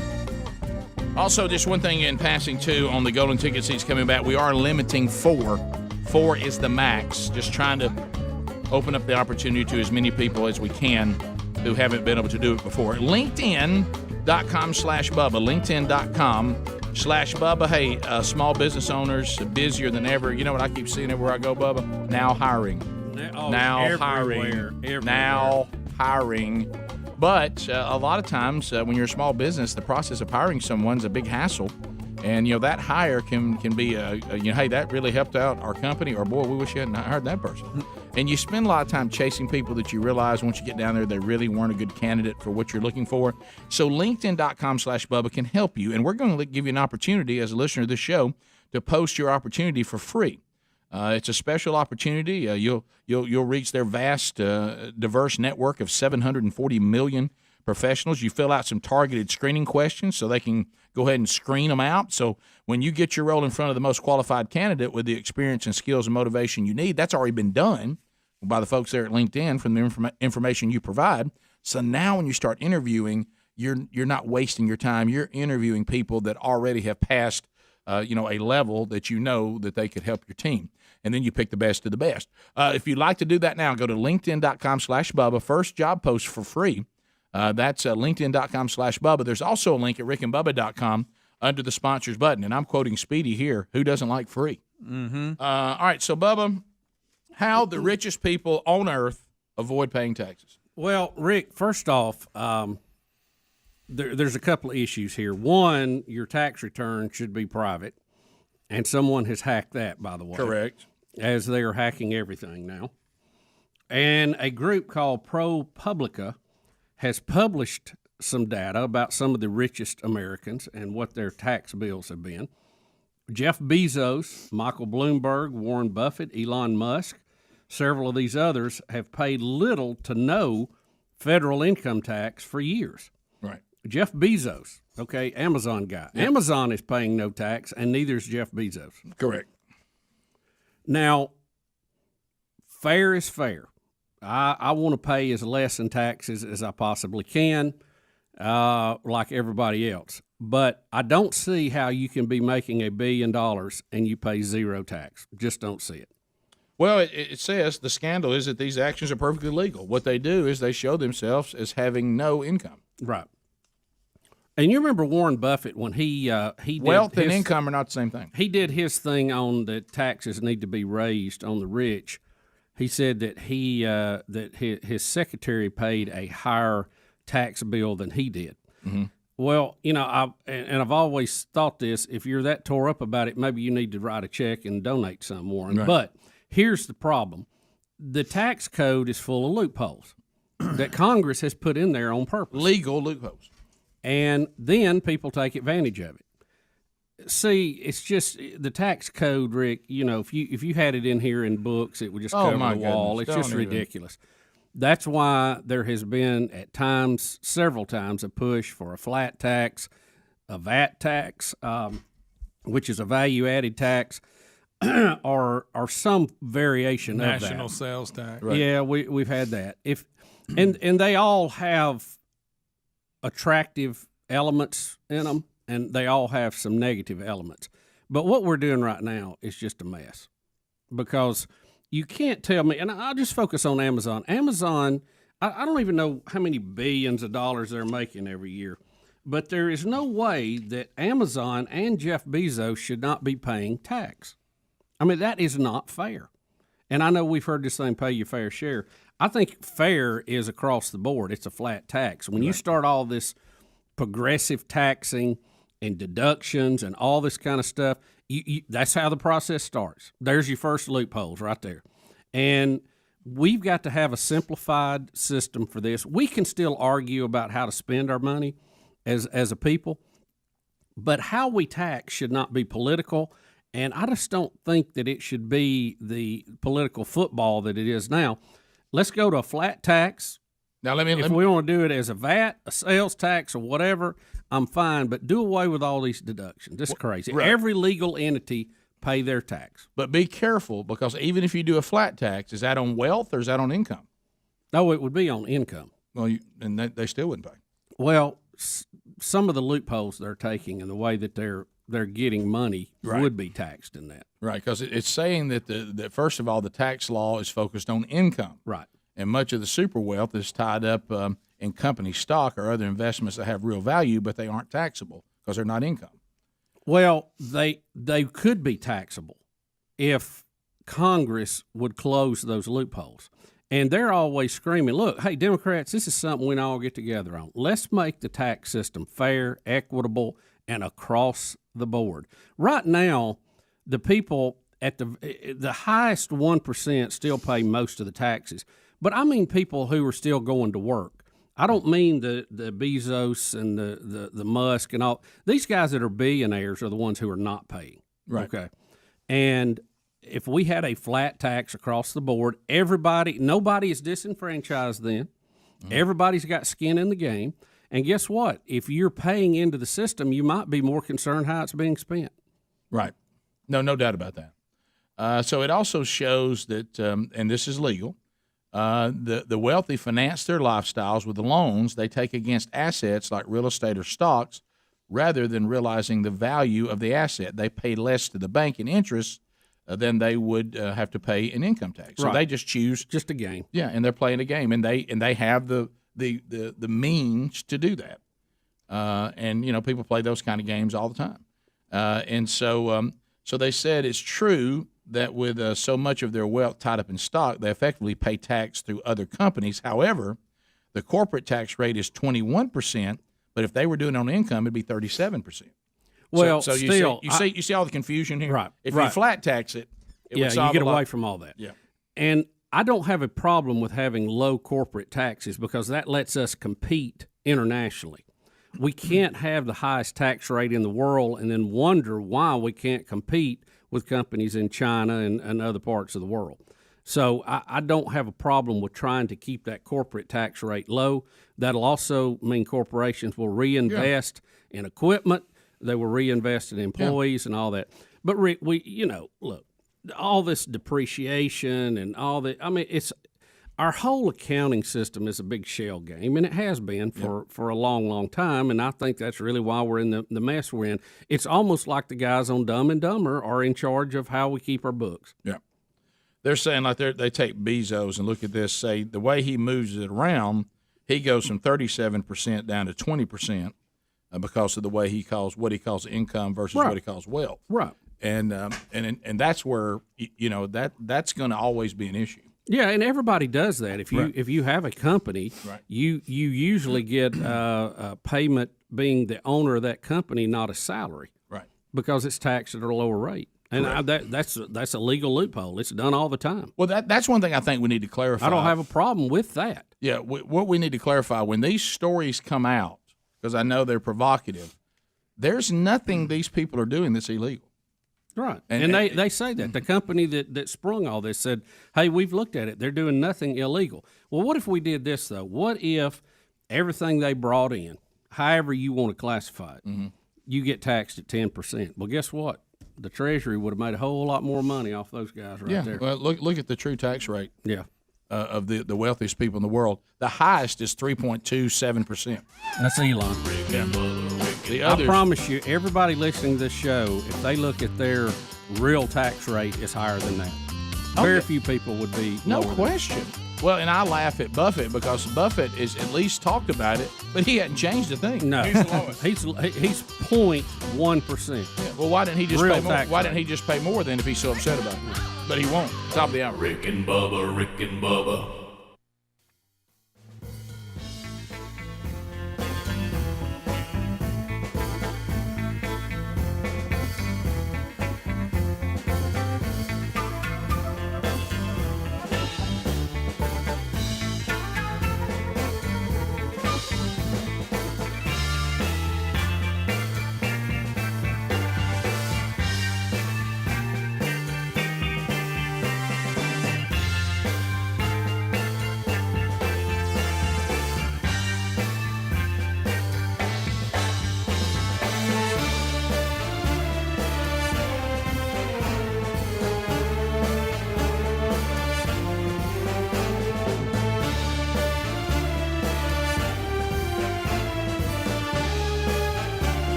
of gravy, please.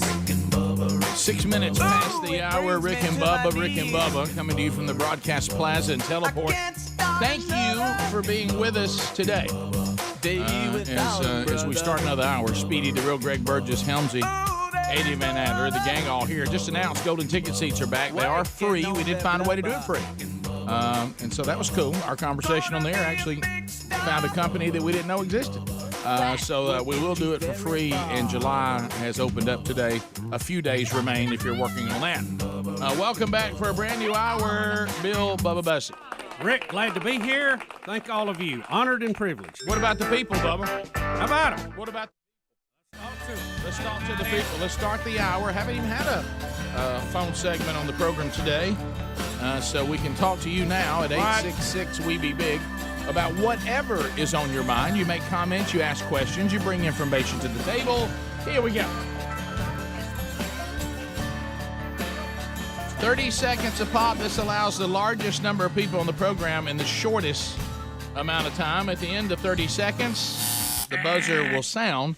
We'll get to the next person. That allows you maximum opportunity to be on the program. And because we are hitting the buzzer, that means that the line in front of you is moving a little quicker, so you're not standing in line as long. We do ask that you shy away from meaningless shout-outs or shameless plugs during the phone troll, because you have to ask yourself, as we were working on even earlier on the program, I believe the children are our future. I believe, Bubba, I do. I believe that our society, that we can return to that wonderful time when people had the ability to cull themselves. Rick, I don't think so. That they had the ability to look in the mirror, to see themselves and say, oh, my gosh, I should not be doing this. Rick, not without training wheels. Okay. All right, we'll start with Tommy in Glencoe, Alabama. Yeah, Tommy. Tommy's listening to us on Z93.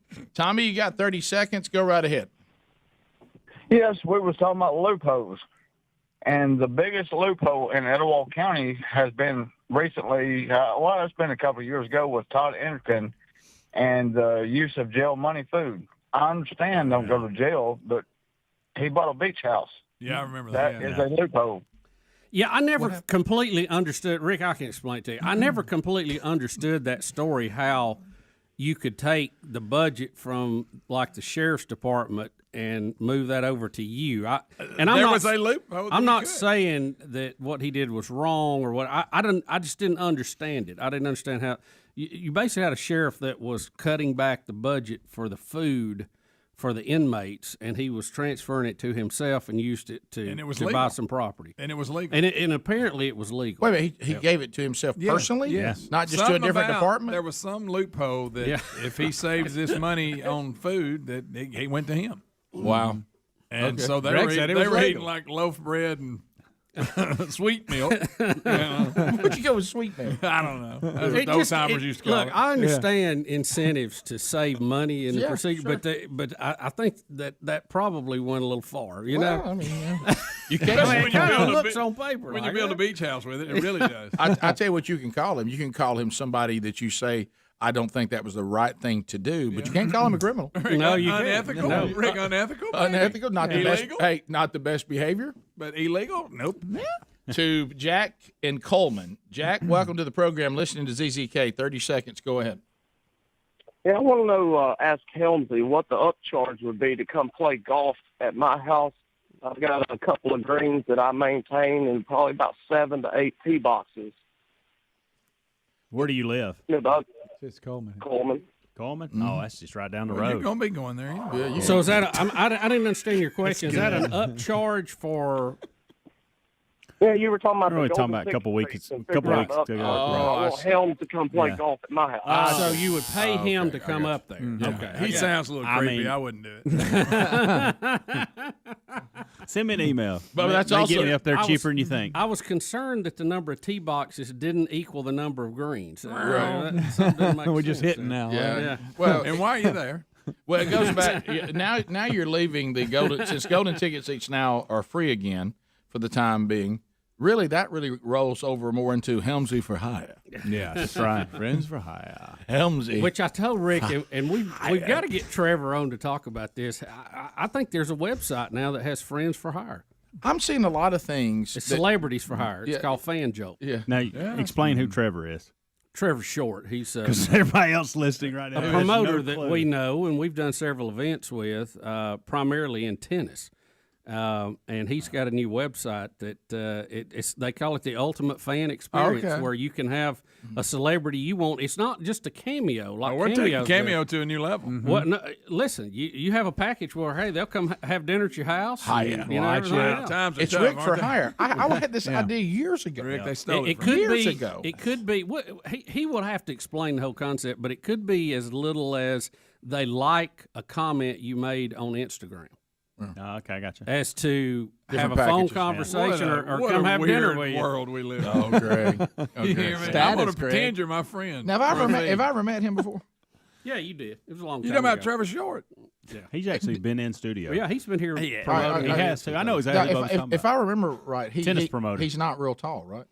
Rick, that's what he's, you went. He was here. No, the He's last not name. real I always So thought, you I went always with thought his that was height. ironic. No, the first he's thing. not real tall. I thought that was ironic. It's Sorry, like- Trevor. It that was is- going great till then. No, the last name was short. I was just like, yeah, I remember that guy Like, because that's I his thought name, I not thought his how height. ironic that is. Okay, you'll remember this. He's the one that got me. If there was a guy 7 foot tall and his name was Rick Tall, I know. you would go, well, how about that? How about that? Hey, Rick, what's the odds? You know, Rick, you how were- about this? A guy a little portly. What's your name? Rick Fat. You know, you'd be like, wow, That's with 2 T's. that's ironic. Rick, he's the one that ran the tennis tournament for Sir Richard Branson on his private island. Right. Yeah. And got right. me You were invited to going. it for a mere $100,000. Right. Chump change. So I didn't. That's why I didn't go. That's when Bubba tried to run in there. He couldn't run with him. yeah. So they I came. ran the ground. He came here just in the seats, or do we have him on for something? I don't know. Rick No, said we he had was him short. on. and he We didn't had him know. on He's been on the promoting. show. Oh, I remember. He's He been on was, the show. he was sitting beside Famullet. I remember that. No, he was not. Here we go. Let's go to. Is that Willie? On North. Yeah, that's right. Anytime I see that name, I'm sorry, I've got some PTSD. Yeah. Willie, go ahead. North Alabama. Morning, fellas. Hey, buddy. How y'all doing this morning? Doing fantastic. Good deal. Did I hear correctly that y'all had stalkers with the golden ticket seats? We had to just stalk. We've had stalkers throughout the year, We but had a we really had good one that entered into the criminal world. Unfortunately, Yeah, got a lot out of They hand. got out of hand. Yeah. Well, I know you don't want to talk about specific examples because you don't want to glorify what Right. crazy people are doing. That was just confusing. Yeah, to well, know what you guys go through. It was confusing to us. Yeah, we've had those over the Should have read years. the letter. Yeah, but this one got kind of. Well, how about this? I mean, Crossed the line. The law had to get involved. That one time, Several remember times. they were going to kidnap Speedy. Remember You're right. that? We Remember that. barely missed that. Right, and then we found out Cage was behind that. Yeah, that was all. It was all just a big joke. They stuffed him in a van. Let's go. Lena in Gulf Shores, listen to Sunny 105. Lena, go ahead. Hi. Have y'all heard about the Gulf Shores where people have been swimming in the double red flags, and they've had 2 police officers trying to save them? That's ridiculous. Well, no, I haven't, but unfortunately that happens about every time you put double red flags up. For some reason, these people, by golly, I'm down here and I'm getting in the water. You know, and then before you know can't it, tell me I can- and then before you know it, we're having to rescue you, and now we're putting other people Well, at I risk, think and we one of don't want you to be at risk. I think one of the deputies down there actually died. Yeah, I think you're trying to right, save Bob. And somebody. the people actually ended up being rescued. But So you see what I mean? Sad. See, this is back to it's all about me again. Yeah. You know, I want to do this. It's okay. I mean, honestly, you can have a great experience down there in this beautiful place, and without having to physically get in the Gulf of Mexico. Yeah. Well, you're You going to have walk, to let say, it look, on your feet, sit on the beach, go get good at food. this point, when we put this warning up, this flag, you get in, you're on your own. If if the Riptide's got you, we're going to wave at you. We're not going to get in and risk our lives trying to save you. Now, we might send Speedy because of his history. that's his thing. But we ain't going Rick, in. you couldn't hold it. We could parachute him in. Yeah, but we ain't going in. You know well, what? because you put the first responders in a handle because exactly. they know, hey, technically, I don't have to Well, go look what in, but I happened. want to go help you can't people. do Well, Why, because you that's know? what they do. But then Yeah. they end up paying the ultimate price, which is crazy. It's In this different. case, that's It's different exactly if right. I'm swimming under yellow or green conditions and Yeah. I get hurt. yeah, or something Right, gets or me, something something happens. attacks me. or Okay, something. then bit me. That's what you're here for. But when you tell me don't get in because it's sure death, and then I do it and anyway. I do it anyway, what's and the then you point? get killed having to save me, see, You know, I figured this out. It's taken me way longer than it should have. Most everything I do is going to impact somebody else. How about that? That's Yeah. You know, there's a concept. There's a fresh word right there. Hey man, what I do is my own business. No, but the rest of us have to deal with it. Yeah, I gotta come get you, big A's on me. Does anybody think what Adam and Eve did didn't affect everybody? Right. We're all dying right now because of that. yes. They'll pay in that one. Yeah. Man, just walk the beach, jump in the pool, and go eat some seafood. Yeah. Come on. Let it wash up on your feet. Sure. Yeah. That's fine. I enjoy that better anyway. I do too. I don't like out nose. No. Always something biting. Rick and Bubba, Rick and Bubba.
22 minutes now past the hour. Broadcast Plaza and Teleport.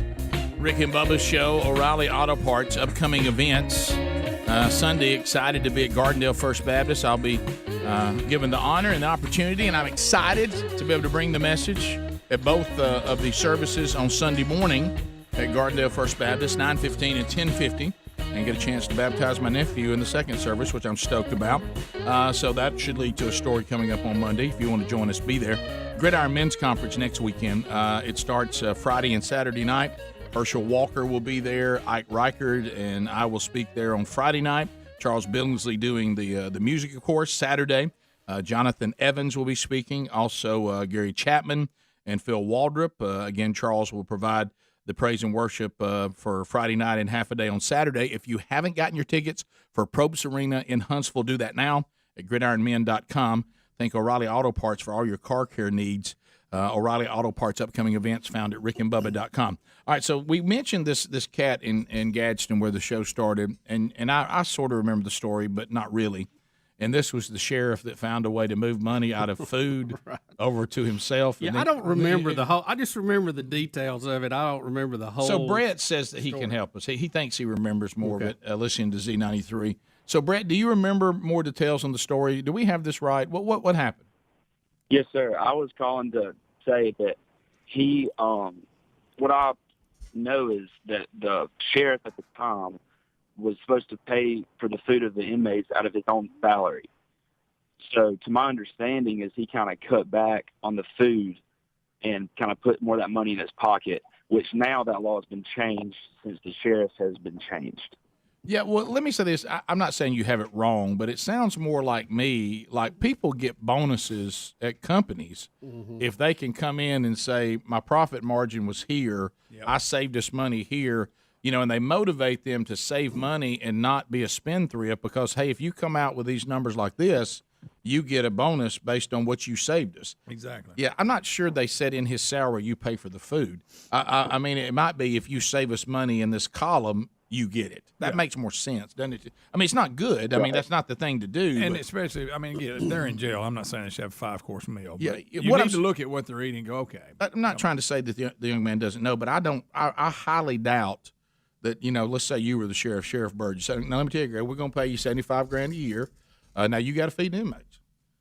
I don't think that. No, I'm like you. I don't think you have a budget. Right, you have a budget in that area. If you come in under that budget, you get a bonus. You get to keep what you saved us. That makes more sense. Rick, I'm gonna read you a story from that. Just a couple of details. I don't think you feed the inmates. A sheriff. You going to feed him? Listen, a sheriff in Alabama took home more than as personal profit more than $750,000. Hello, over how long? That was budgeted to feed jail inmates, and then purchased a $740,000 beach house, according to the Birmingham News. It is perfectly legal in Alabama, according to state and local law. Alabama has a Depression-era law that allows sheriffs to keep and retain unspent money from jail food provision accounts. There you go. Sheriffs across the state take excess money as personal income, and in the event of a shortfall, are personally liable for covering the gap. So they have to pay too if they're short. So Brad, that's probably where you got that. And that's from. a law that had been since the Depression. That's what it says in this story, and this was from NPR. He figured out how to turn that pretty lucrative. He sure did. How's that sandwich today? Let me show you a picture of my beach house. Yeah. Hey, get you another Vienna sausage while I go to the beach. I like how he paid $740. I mean, he paid exactly what he he got exactly what he needed and cleared $10,000. Right. Well, you gotta have some money to decorate. Yeah, I got a lot of money. It's legal. It was legal. He did. I exactly want to know what the do. inmates were eating. That's what I want to know. Yeah.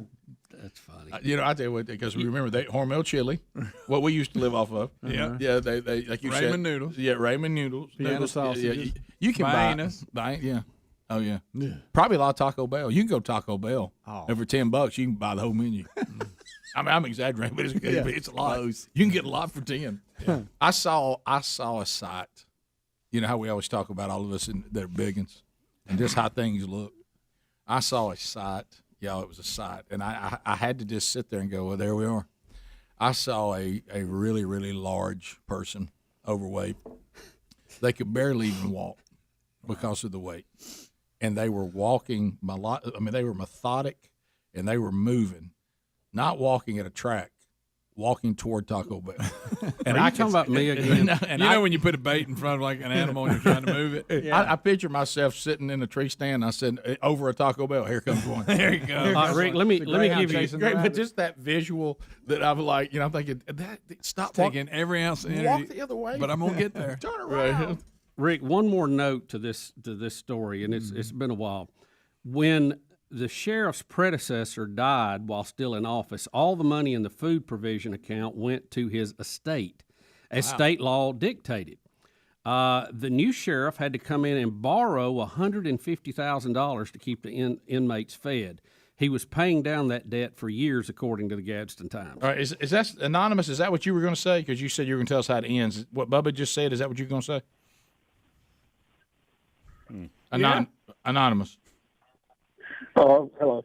No, the complaint came, and of course he just read the law that any leftover money from the food budget went to the sheriff, and they got a complaint because he got a deal on a large order of corn dogs, and somebody's mama came to visit and didn't like the baby was eating corn dogs while he's locked up for doing a crime, and went to complaining. Oh, corn dogs all right.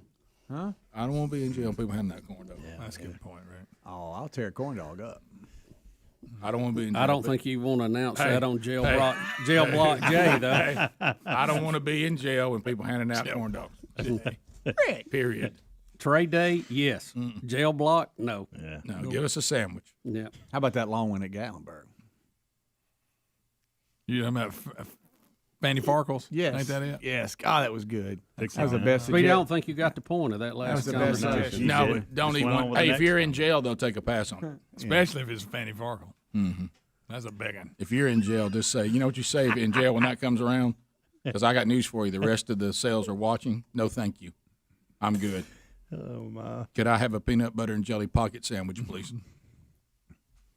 If you had a corn dog and a hot dog sitting there beside each other, but you're not in jail, which one do you Corn go dog. to? Corn dog. I prefer the corn dog. Absolutely. I wanted a little overcooked.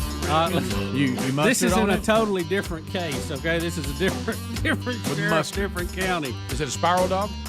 Yeah. At one Spiral dog. time, two counties split a $1,000 truck full of corn dogs, and they fed the inmates corn dogs twice a day for weeks. Oh, no. For weeks. That's all they had.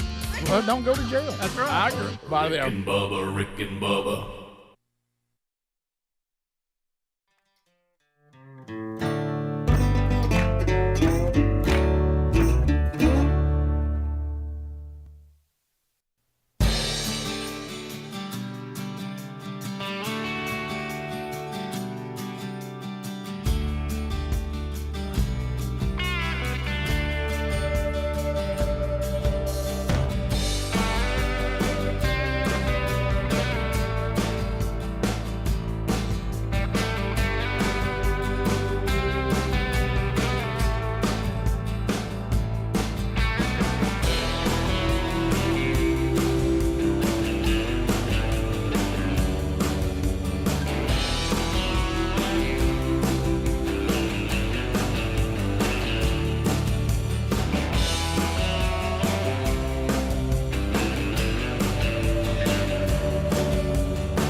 35 minutes past the hour of the Rick and Bubba Show. Only Rick and Bubba veterans remember this bed music and what famous Rick and Bubba show did it represent. Only veterans know. All right, MacWeldon.com/Bubba. MacWeldon.com/Bubba. Man, I love these. I mean, you talk about comfortable clothing that looks awesome. You need to go there right now. Father's Day is coming up, and this is a great, great gift idea. Super soft premium fabrics, versatile designs, up for any adventure. They've got underwear that's very comfortable. They got polos. I've got one of those that look great. Got socks, active shorts, a whole lot more. Everything in the new Mack Weldon collection adds fresh patterns, bright colors to the wardrobe, whether you're working out, you're going to work, going out on a date, or maybe you're just wanting to, I'd like to go to the closet and look a little sharper. So I'll tell you, they got it, and I love the stuff that we've got in there. They deliver a wide range of customized fabrics, so they keep it with you no matter what the day looks like. I mean, that's what I like. You can go there and say, all right, this is what I'm doing today. There, hey, Mack Weldon's got that covered. Hey, I think I'm just going to go work it out. Mack Weldon got it covered. I think just going to hang out with the guys. Hey, Mack Weldon's got it covered. I just want to go to work and Greg not make fun of me. Mack Weldon's got it. Mack Weldon, 20% off if you go to MacWeldon.com/Bubba. 20% off MacWeldon.com/Bubba. Now, if you want to have that going, on beyond what you can get from us, then you want to ask about their free loyalty program there called Weldon Blue. Level 1 gets you free shipping for life. Level 2, which is after you spend $200, gets you 20% off every order for a year. But we're going to get you 20% off just because, you love the show. MacWeldon.com/Bubba. There's also a link at rickandbubba.com under the sponsors button. Bubba, I do want, this is a special one here. Let's give it up for Jim the Crazy Sign Man. Jim the Crazy Sign Man, can you believe that he has been married to his wife, Londa, for 49 years today? Wow. 49 years. Think how many signs he's made for her over the years. Do you how many games of Scrabble is that? Do you think he made her a sign that said 49 today? Mm-hmm. So also, I'm going to throw in there just because it sometimes it works out, sometimes it doesn't. We have a woman named Lori, and she has said that that her husband actually calls her by her middle name, Gail. Yeah, So Jeff and Gail have been married 31 years today, along with Jim the Crazy Sign Man at 49. 1, 2, happy anniversary, baby. I got you on my mind. Bubba, and have you seen this?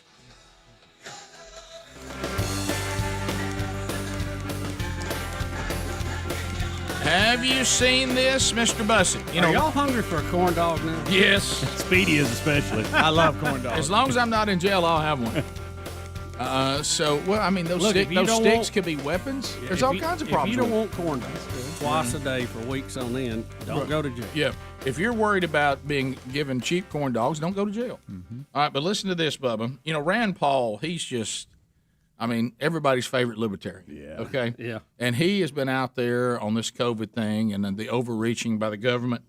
Now, he's not real specific, and Speedy, maybe you can research this, but he says a Cleveland clinic, and Cleveland not exactly a bastion of conservatism. A Cleveland clinic study, and it's not a small study. You ready for this number? Give it to me. 52,238 employees, people that work, okay? Mm-hmm. And the study has come back, and Bubba, that we've been talking about this because, you and me and Helmsy, and we're organic free-range antibodies.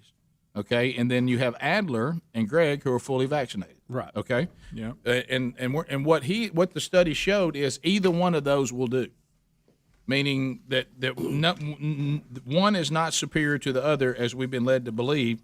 It shows that unvaccinated people who have had COVID-19, that's your organic free-range antibodies. That's us, baby. And those who have the antibodies to a vaccine, which good for you, you didn't have to get the disease because it could be bad, that if you look at these people, there is no difference in them being susceptible to catching COVID-19. None. It's exactly the same. We were told that the vaccine-derived antibodies would cover more variants and last longer and all that kind of stuff, but it appears that this study says that's not the case. Antibodies, right? Mm-hmm. Yeah, it says anybody who tested positive for actually having the virus, that they have antibodies, just like the people who have been vaccinated. One is not more powerful than the other. How about that?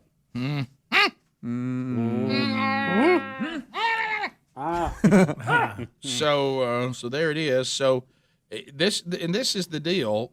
Should people who are susceptible and haven't had the infection, is the vaccine a great answer? Yes. Do people who maybe get tested and their antibodies have gone away? Sure. But if you've got free range organic antibodies and they're sitting there on the test as being strong, I hate to be the party pooper. There is no reason for these people to get the vaccine. That's what the Cleveland Clinic is saying. I mean, Right. that's not Rick and Bubba. That's Cleveland Clinic. So we don't know how long the immune system will protect us against reinfection or protect against the variants. Says we still recommend that those who are eligible to receive the vaccine.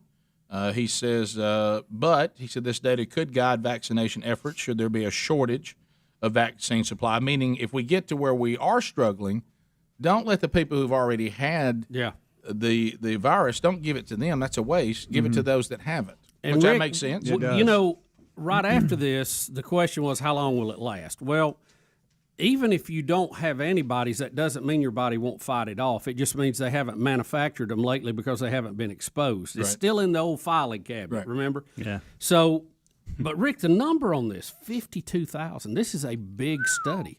Said there was not a single incident of infection in either group, vaccinated or unvaccinated. Now, that's with antibodies, not just people who haven't had it yet. Man. So that's one of our favorite things. Don't get to whistling, Greg. Why does that own you so much? But it always has. It's where it came from. I'll explain it in a minute. Okay. I like that one. Greg, no, that ain't what we're doing. That ain't what we're doing. Don't do that one, Greg. Right. Where you can kill everybody's ear. Right. And so he says anyone who tested positive did not, listen to this, Todd Jones, listen to this. Those who have had the disease get no additional benefits from the vaccine. Yeah. So they suggested we should prioritize people who have not had the infection. And that may be why the people who have had COVID, who have antibodies, that get the vaccination, have a harder time with it. They get sick. Your body over, you're Well, because you know what we think. Well, man, everybody's telling me, even though I've got antibodies, maybe this will be extra antibodies. Well, this says no. There's no benefit from it. And Rick, to What begin about the with, variants? Rick, to begin with, they said 90 days. You know why? Because people had only been around 90 days after they had it, and now 6 months. We had the study a few weeks ago that said it may last a year or for a lifetime. It's a good point, Bubba. Can I tell you where that came Charles from? Why it's so Bubba. funny to me? That was Can I tell Charles you why it's so Barkley. funny to me? Yeah. Okay, in ham radio world, trading old equipment, selling, it's part of the hobby.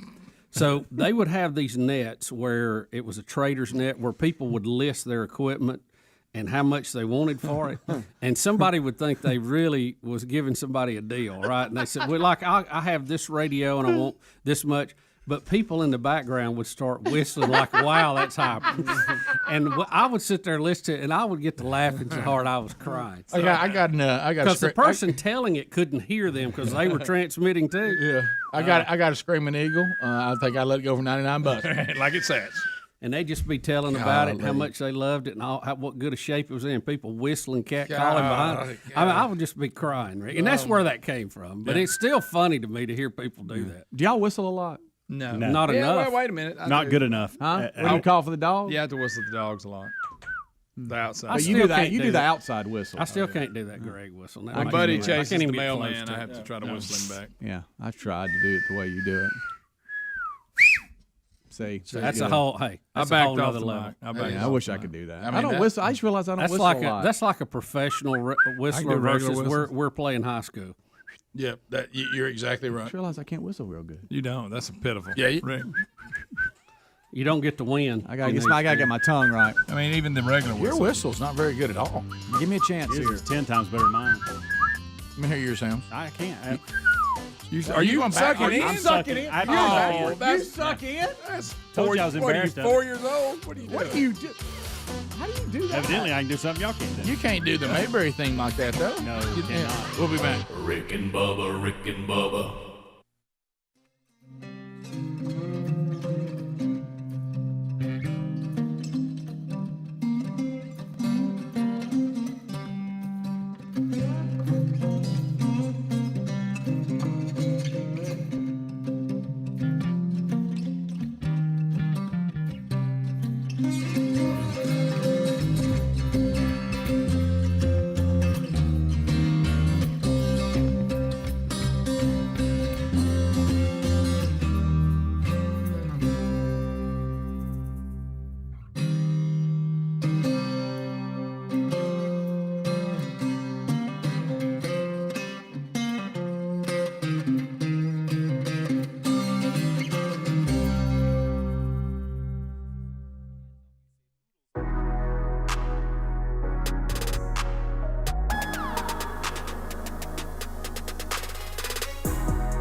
minutes to the top of the hour of the Rick and Bubba Show. Let's go. 866 We Be Big is our number. Thanks for being with us. Have you shopped at rickandbubba.com? Click on the store for Father's Day. Go get some Rick and Bubba swag for Daddy. Need to have that in by the 13th of June if you want to get it by Father's Day. What? Oh, what? What? The wheel of me keeps on turning. Hear the wheel. Ooh, if I don't win today, wheel. then tomorrow. Wheel of me, it's got me yearning. Whoa, come on, give it a try. It is the wonderful Wheel of Meat. Speedy will illuminate it, but Bubba, he will illuminate it safely. Yes, he will, Rick. We follow all the IEEE electrical standards, international, national, state, local, and here at the broadcast plaza and telephone. All right, so on the wheel, meat. I had to think what we call it for a minute. Meat, $50 gift card from harryanddavid.com. That's meat for you. 1-800-Flowers. We've got bouquets of flowers. Moultrie's got a feeder package on the wheel. We still don't have camera packages caught up yet. Cord Buddy has been added to the wheel. We have a Cord Buddy. It's back, baby, and you can get a Cord Buddy if it lands on that. That is on the wheel for till further notice as we roll through a great campaign with them again. Also, Rick and Bubba's stuff is on the wheel. BuzzBox Coffee, Blaze TV subscriptions on the wheel. But the wheel could land on nothing. It could be, you could land on, you can't have, hey, you can't even have a wheel. It could land on can't have nothing. You don't get anything. It could land on Pippet. You're eaten by Jaws. It could land on Henry the Horse. Fun for everyone, but you don't win anything. Yeah. So that's how it operates. We go to Huntsville, Gridiron Men's Conference there next weekend. Listening to us on 100.3 The River. Nathan is standing by. Nathan, what do you say to Speedy to get him to spin that wheel? Well, what a wheel. Let's go reverse spin. Right out of the gate and reverse spin. We're reversing right out of the gate. All right, let's see what happens here. Let's see. Folks outside are on their feet, Rick. Yeah. Meat it is, buddy. You did it, Nathan. You've got a $50 gift card to harryanddavid.com. We do have a couple that is sitting outside. Y'all need to write your names on that board you have so I can say hey to you. And they brought us breakfast casserole and also some Goat Drop cookies Bubba's enjoying. Let me put you on hold. Since we had any of those. Yeah, Nathan, put this meat on the grill, baby. Forgot how much I love pure sugar. Oh, yes. Yeah, those Goat Drop cookies. It's definitely give me a better outlook. All right. We continue with the wheel. We got a winner right out of the gate on a reverse spin. So let's go to Nashville, Tennessee. Eric is standing by in the Music City. Eric, welcome to Rick and Bubba. Eric? This is Eric. Is your name Eric? I'm from Aniston. What's your name? Eric from Aniston. All right, Eric. All right. Well, we had just Nashville, but Aniston it is. All right, Eric. What do you say? Wow, what a wheel. Come on now. Let's see what happens, Eric from Aniston. The model city and the music city. That's right. A little different. Close to Birmingham, close to Atlanta, close to perfect. Let's see. Could be. Yeah. Buzzbox. Drink it. Delicious Buzzbox coffee for you, Eric. The finest coffee that you've ever consumed. Thank you. Are you already a subscriber, or will this be your first time? This will be my first time. Well, good. Enjoy it. If you love it, we'd love for you to start subscribing. We'll send it to you every month. 10% goes to the Bronner Burgess Memorial Fund. Let's go to Colby out of Wetumpka. Colby, what do you say? Wow, what a wheel. Let's go. A little English on this one. Speedy gives us got a little touch here. Colby, let's see what happens for you. Okay. Yeah. Blaze TV.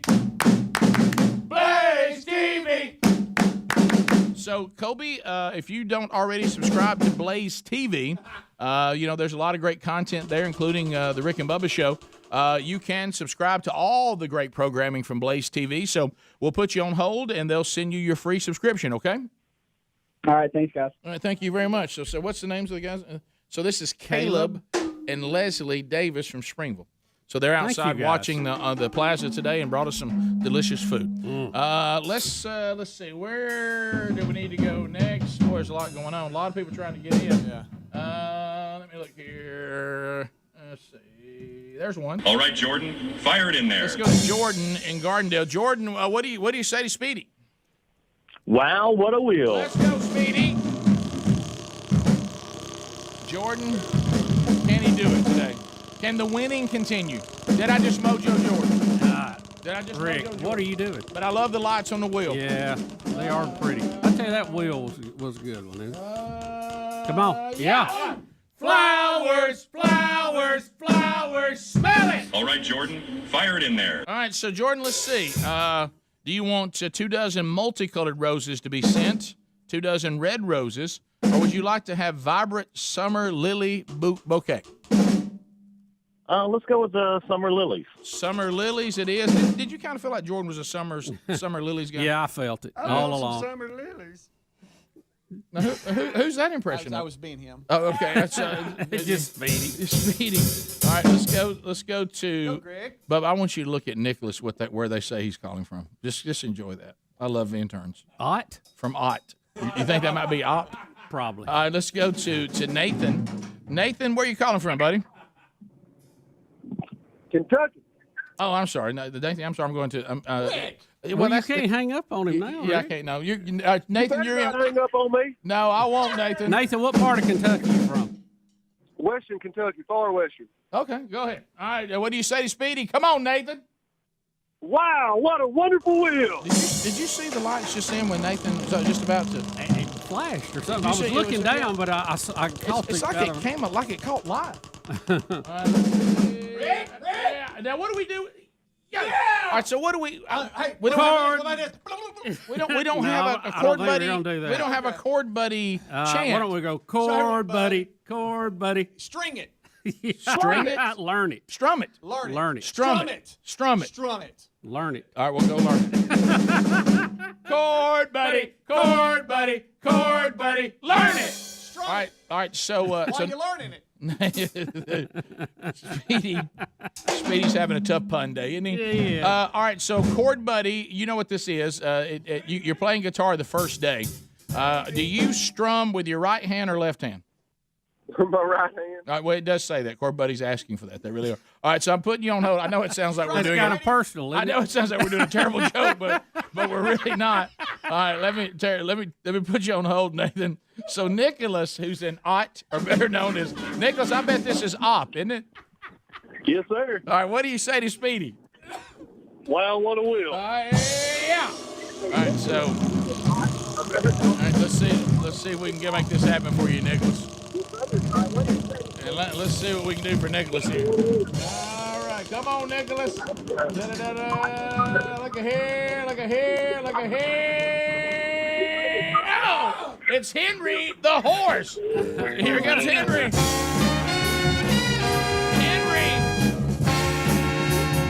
Henry, what's up, buddy? So Henry, how's it going? What's up, guys? Henry. Hey, Rick, I heard your speech about the golden ticket seats and all that, and I just wanted to apologize for stalking you guys. Oh, yeah, thanks a lot, That's man. my bad, that's my bad. And you know what, Bubba, that was over the line when I covered my face in ketchup and hid under your bed sheets. That was just a joke. It was just a joke. Henry, that was over the line. Congratulations to all of our winners today. And right out of the gate, winners, winners, winners. And even Henry the horse. Even though our friend from Op did not get a prize, we all did. Top of the hour. More of the Rick and Bubba continuing, Lord willing, right after this. Rick and Bubba.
7 minutes past the hour.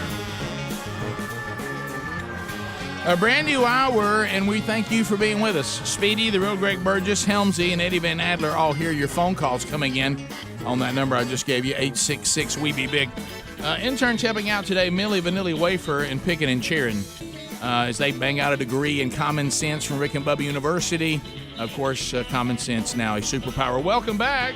There's Bill Bubba Bussett. Hey, buddy. Glad to be here. Honored and privileged. Thank you guys outside the window. Thank you for being there. Thank you so much. We celebrate. We people can just sense a return to some normalcy here at the Plaza, and we use the term normalcy, loosely when talking about this show and the people who support it. No offense, but anyway, so we'll unpack more stories coming up this hour. This is a wacky world. Talking again about the bizarre world that we live in. This might even hit some Your America here, since it's in America of our thinking. There's a Fauci component to this. Ooh, baby. Everybody say.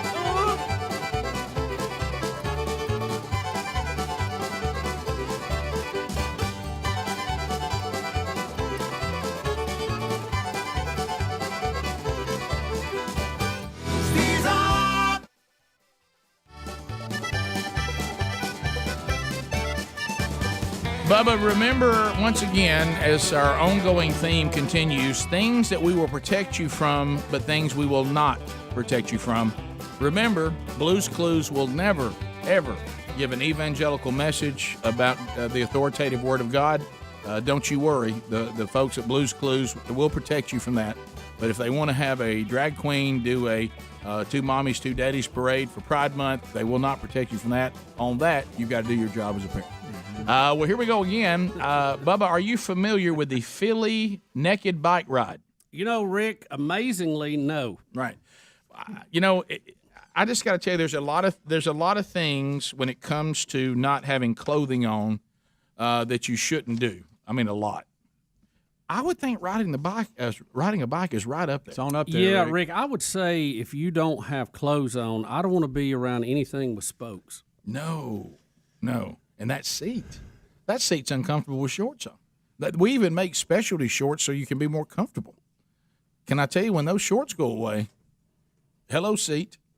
Yeah. So anyway, but when's the last time you rode a bike? Your bike. You don't ride yours anymore, do you? No, Did you get rid of it, the Townie? Well, no, Bubba, I didn't. One of my sons decided to get rid of it for me. Oh, he did? Have you heard about this? No, I didn't. He took it to Auburn University and never returned with it. Really? He came back. Donated it to the school? He came back without it. And I said, would you like to tell me where my bike is? I think it's over at Murph's. Murph. Still there. I said, is Murph ever going to bring my bike back? I knocked my kickstand off of it, so I couldn't stand it up anywhere. So. But I saw it in the garage yesterday. I was looking at it. I fell victim to what? Townie. I fell victim again to these Great bike to ride. Yeah, it is. Remember, what we said? We loved our bike. Now, did it take away? I didn't like the presentation that it gave. No. But it sure did ride good. It looks like the kind of bike you'd ride for Pride Month. Yeah. And Bubba and I openly acknowledge that, but we loved it. It's part of it, yeah. But anyway, listen to Had this. a good seat on it. But I fell victim to the reason why I never ride my bike anymore on vacation, because it was another thing to add to the list. We have a list that's ongoing, things that look good or look fun but aren't. Yeah. Look good on paper, but not in reality. We got a bike rack. We put it on the back of the van. We put all of our own bikes on it. We'd go to the beach, bring our own bike. That was the biggest nightmare, biggest hassle. Keeping up with them. You know what I like to do? You got bikes? We'll take some. Hey, we're done with our bikes. Here they are back. And so anyway, no, I haven't ridden that Townie. I don't know when, but I thought when my son needed one for college, well, here, take the Townie. I didn't know that meant the end of the Townie. I'd never see it again. There she went. But anyway, the annual Philly Naked Bike Ride is officially scheduled for August 28th. Now now, we have no issue. You will not be protected from naked bike riders. If you don't want your children to see that, you do your job as a parent. Now, if we have a bunch of people riding that are going to get off and talk to you about Jesus, now we'll keep that from happening. You don't worry about that. How dare you? The free-spirited ride, which encourages nakedness, has been labeled as Bear As You Dare. But Bubba, good news for all of you that are worried about the COVID, the coronavirus and the pandemic. every naked bike rider. Now, you can be completely naked on the bicycle. Do you hear me? Yeah, I got you. But you must wear a mask. Got to wear a mask. Have a mask on, though. Why not have an extra mask and use it? Well, you might need it. You must wear a mask. I think that's a That's job, it, Bubba. though. Nothing else. By the way, Philadelphia, which if you remember, and I talked about this, and it was weird. I thought, you remember during the time they were trying to terrify all of us, end of time, and, all this kind of stuff, and they would always give these updates and all the cities and what's going on. Did you ever find it weird that Philadelphia was never discussed? And that's one of their favorite big liberal cities. Yeah. How about this? Was never discussed. Did you ever hear a COVID update from Philadelphia? Never. No. But anyway, it says Philadelphia has officially lifted most of its COVID-19 rules, including limits on capacity and social distance requirements for businesses and events. But the organizers of the ride, and I bet they're a fun bunch. Yeah.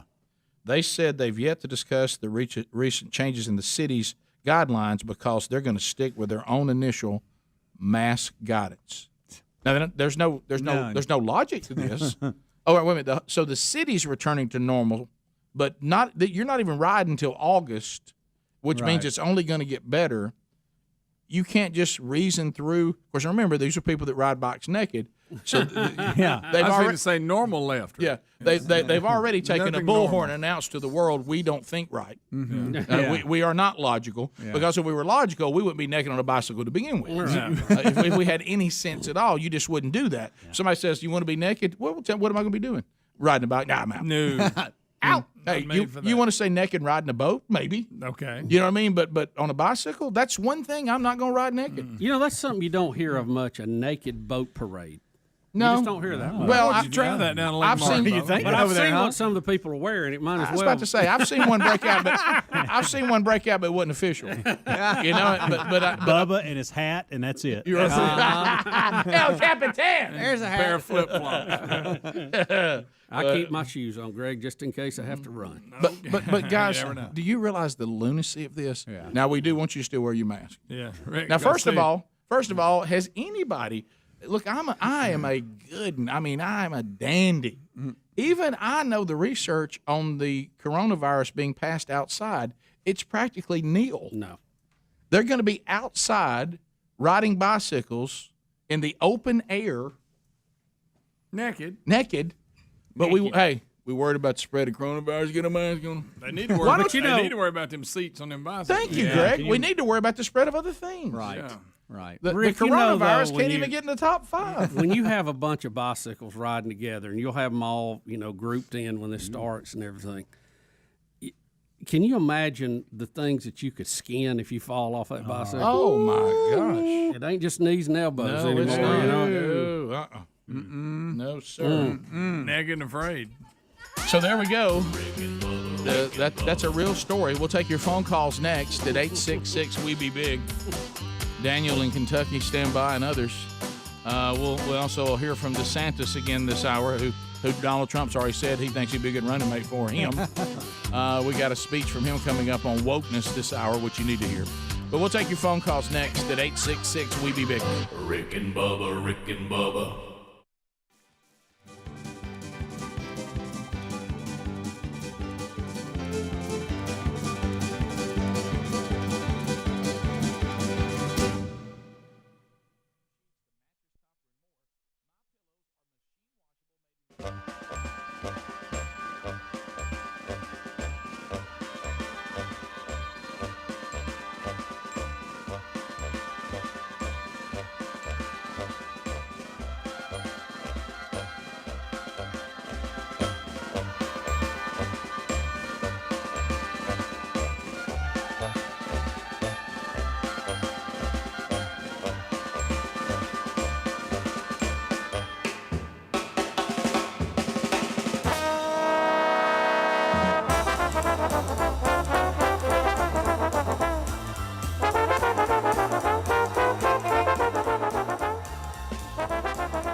Thank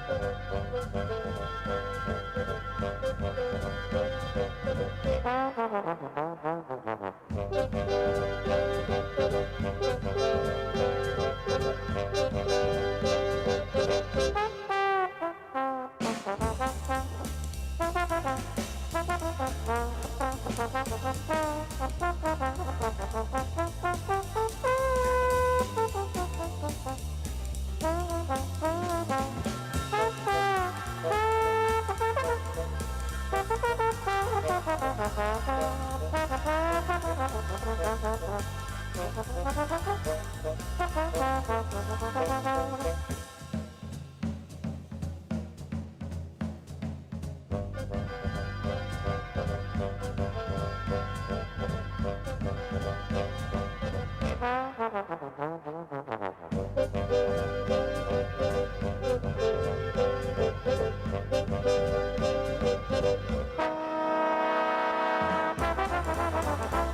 21 minutes past the hour of the Rick and Bubba Show. 866 We Be Big is the number.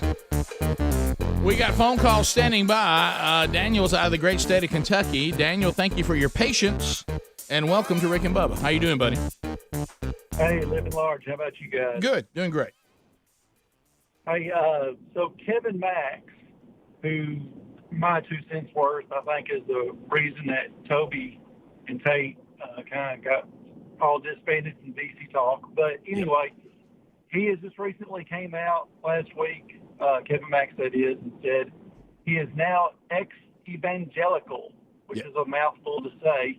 Have y'all heard about this? What do you know more or less about this? And, what is he really trying to convey to the world about himself? Well, you hit on it. Those of you that don't know, he's talking about the band DC Talk. Kevin Max was one of the 3 members of DC Talk, the main members. Toby Mac, the other, Michael Tate, the other. And they did disband, and I agree with you. I think it was the ongoing problems and inconsistencies with Kevin Max. He's been all over the road for a really long time. I think there was some enthusiasm that maybe he'd kind of got his act together, and they'd started even doing some stuff together a little bit. This isn't going to help. The quote that he made, which kind of shows kind of the, he can be out there a little bit, that he's now, as you said, he's been deconstructing his faith for decades. Now, I don't know what Kevin wants us to think that is, but what does it even mean? But I think it's bad news. I think it adds to more confusion for somebody to say that. It says the one he's playing with the word evangelical. I've heard people play with that before. When I look at Scripture, I know that sometimes that can have a bad connotation. I've never really had anybody explain this to me. And I think sometimes my lack of theological training and seminary and all that maybe is an advantage because I can't really throw you with unpacking something other than just saying it straight. But when Jesus says to every single person who's been reconciled to God through Him, that's been redeemed, go make disciples and teach them all that I have commanded you, then baptize them in the name of the Father, Son, and the Holy Spirit. I guess I don't know if the word evangelical makes people afraid because maybe the word they really want to use is fundamental or something about that is supposed to have some negative connotation. And I guess there's been people who've wrapped themselves in that have done things that maybe gave it a bad connotation. But I don't. What other version of Christianity isn't evangelical? That's the part I've never understood because that's one of the things that we're supposed to do. And Jesus says those that are doing what my Father and ultimately He, the Godhead, what we've told them to do. Those that are doing it are the ones that are really my disciples, and those that aren't really aren't. And that's all through John 15. That's all through John 14. That's all through 1 John chapter 2, 1 John chapter 3. James talks about this. It just kind of goes on and on. So I think that Kevin has caused enough confusion. I hope he gets his act worked out, but I don't really, and I hope others don't, I don't really live and die by what Kevin Max thinks about Jesus at any current time during whatever phase he's in. And I think people like that cause a lot of confusion. That's why we have to know. Peter talks about this in 2. 1 John's talking about the Gnostics in 1 John. These people are going to rise up with all kind of versions of the faith. And John is screaming, Peter is screaming, don't forget that we were eyewitnesses. Don't forget we were there. And don't forget the gospel that we preached, and anything that's in conflict with this, don't have anything to do with it. Don't let them pull you in. And they say, well, how do we know which ones are real? And what they say, look at the fruit of their lives. If you see fruit coming out of these people that doesn't look like they're abiding in Christ, they're false. And so I think that I just look at Kevin and say, if you want to deconstruct your faith, could you be more specific? But I don't really. I rarely ever think, I wonder what Kevin Max thinks about Jesus. It just never enters my mind. Yeah, honestly, I didn't even know what he looked like till Adler put that picture up. Yeah. I've never seen it. But I think it's a sad thing because I think a lot of, especially these worship leaders and these band types, we've probably given them more responsibility than they should have been given. If you can strum a guitar and sing pretty, we'll give you the stage. And that probably we need a little more vetting than that. Just because somebody can strum a guitar and sing some good hooks, you better still check the theology, and you might want to check who they are, and maybe they shouldn't have been given the responsibility they've been given. Yeah. So there you go. I hate it, and I really hate it for the other two guys because I think they thought he was kind of making some progress. Right. But he's been through a lot of wacky stuff, man. He's out there. Sad. We continue. Let's go to JR and Foley. JR, go right ahead. All right, guys, I got a question for Bubba. A few weeks ago, y'all were doing a segment or a part of your show, and it was funny things that little kids say, and I'm thinking it was Greg's son. I'm thinking, I may be wrong, but it went something like this. Bubba, shut up. And I was wondering if y'all remember that. Yes. Oh, yeah. I was asked if you could, just because I thought it was hilarious the way he said it. But I was wondering if you could just play that for a second. And I was going to ask Bubba, what kind of jab were you doing, or what kind of hard time were you giving? Do you remember? It's when we were talking to Taylor about going to school. You said something about he a didn't want to girlfriend. go to school, and he didn't want to leave his mother because he missed her so dang much, and, and all that. And we were joking at him, and I was asking if he had a girlfriend at school. That's what it was. That's all that, and he said, "Bubba, shut up." Bubba, shut up. Bubba, shut up. And you got him in trouble for that, Greg. Really, he shouldn't have got in trouble for that. That was funny. Though. He likes it. Well, Greg's just saying that. He's 30 now. Yeah. Isn't that hilarious? Wow. Got kids. That is funny. Yeah, got two of them. My favorite, and we've laughed about it and we talked about it, is Rick and Christmas lights. Yeah. That is the best ever. Well, and I can't wait till you can do that phase to, 2. to his kids. Phase 2. We would talk about going to see Christmas lights, and Taylor would get just ramped about it. And Greg would say, we're not going. And then realizing that there was a problem, Rick would go, okay, we're not going to go. We'll go next time.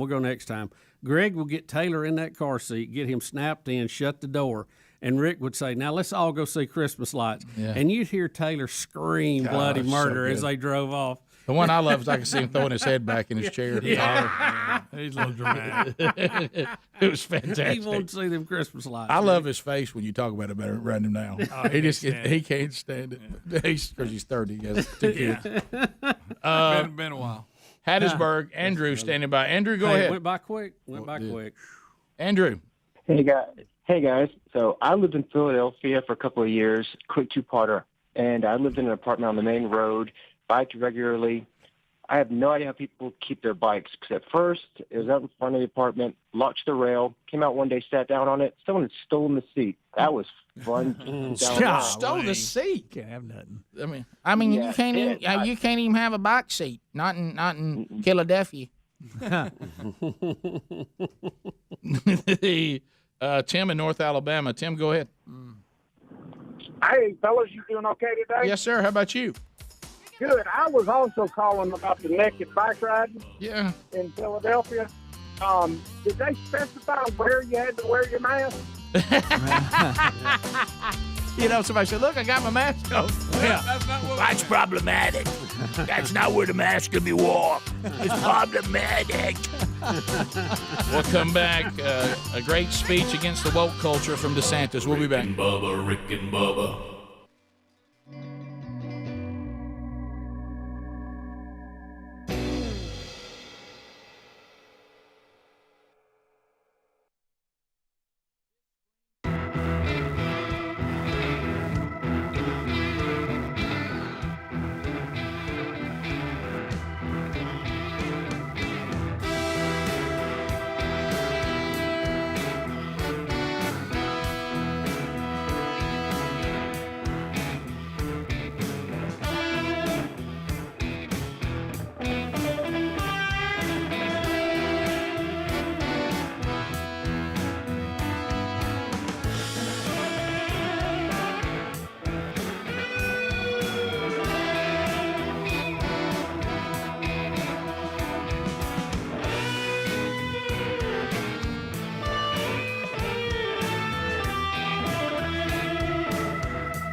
35 minutes now past the hour. The Rick and Bubba show as we make our way back. Let's get you to MyPillow.com right now. MyPillow.com. Go there for all the information about Father's Day coming up, next weekend. You want to. This is a good idea. The MyPillow slippers. The MyPillow slippers are fantastic. Bubba and I have them. We love them. Use the promo code Bubba. We're going to save you a little money. How about 40% off? These would be great for Dad. Also, when you get to MyPillow.com, you also can look at my store at MyPillow.com. My store will also save you big time on everything you buy. It's kind of like a competitor to Amazon. Lindell's doing his own thing. He's helping some of these entrepreneurs and these American businesses find their way to the market. And you can find it there going to my store. They've got all kinds of cool stuff. Beech bark brittle, which is delicious. They've got the copper crosses are there, microwave magic cookware, no stench sponges, microfiber clothes, laundry shield, glare guard. You can Wonderstone, sandstone coasters. Jim Hansel area rugs. I thought it was Jim Henson to begin with. I thought maybe they talked, but it's actually Jim Hansel. And there's just all kinds of cool. How about Brittany? Is it Brittany's? Brittany's all natural moisturizing soaps and essential oils. So I know that Helmsley's been on that. He's a big essential oil guy. So anyway, go to MyPillow.com. MyPillow.com. Carry the promo code Bubba there. Some great gift ideas for Dad.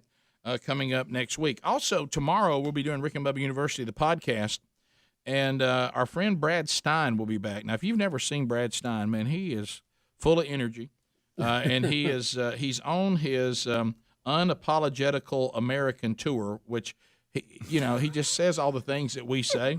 And one of the questions he asked: what's more irrational, a Christian who believes in a God he can't see, or an atheist who's offended by a God he doesn't believe in? But I mean, he's going out, he's hitting comedy clubs. I mean, he's in there in the secular world. And Greg, are you familiar from where he is this weekend? Brad Stein, Happy Hour Comedy Club and Restaurant. Where's that at? On Highway 431 in Anniston. Are you serious? Wait a minute, I think I have seen. Do you know about this? There's a comedy club where we're from now. I think it's right there in the Saks area. Yeah. So anyway, Brad Stein is there this weekend. We'll talk to him. That's a good guess, Greg. Yeah. No, I'm serious. I've seen it, and I'm trying to in my mind where I think that's where. Just say you don't know, bud. So anyway, the recording we're doing tomorrow with Brad Stein, we'll talk about life with him and his tour, but just his comments on all kinds of things, which you'll love. But anyway, he wanted us to let you know that, because by the time it airs, it'll already be the second day that he's there. So it's this weekend, the 11th and 12th. So if you're in that area where we come from, make plans to go see Brad Stein and go out and show him some Rick and Bubba love, and you will love his show. It's PC free, but he's not nasty, dirty, or anything like that. And he speaks from a Christian worldview into the world that we now live in. So, and it's very funny. The things he talks about are very funny. So go see him in Anniston at the Comedy Club and Restaurant there on 431. Yeah. All right. So let's talk about DeSantis. Every time we turn around, DeSantis is winning us over. Oh, I know. Yeah. And I'm with you. Is this a new speech that he's given, or no? Yeah. This is on June 1st. Yeah. So he's been talking about standing up, and for some reason, DailyMail.com's got it out again. This is again him coming under all kinds of attacks, because in Florida he has said, look, we're not going, and I like what he said earlier. Look, NCAA, y'all in charge of sports. Yeah. Y'all don't run the state of Florida. Think about this. The NCAA has been getting more and more politically active over the years. Remember, they started telling schools what their mascot could be, we'll keep you from being in our playoffs. Yep. And now they're telling states, if you pass certain laws, if you tell people what bathroom they got to go to, or you tell them who can compete in female sports, we're not going to let you have any championship games there. Well, DeSantis, I think, made a move that needed to be made and said, hey, you guys take care of games, we'll take care of living in Florida. So he's talking about what we've talked about a lot on the program. You cannot let the cancel culture and the woke culture bully you. We as Americans, we're going to have to start standing up. So here's DeSantis. In Florida, we're going to do what's right. We'll stand up to corporations. They are not going to dictate the policies in this state. We will stand up to groups like the NCAA who think that they should be able to dictate the policies in different states. Not here, not ever.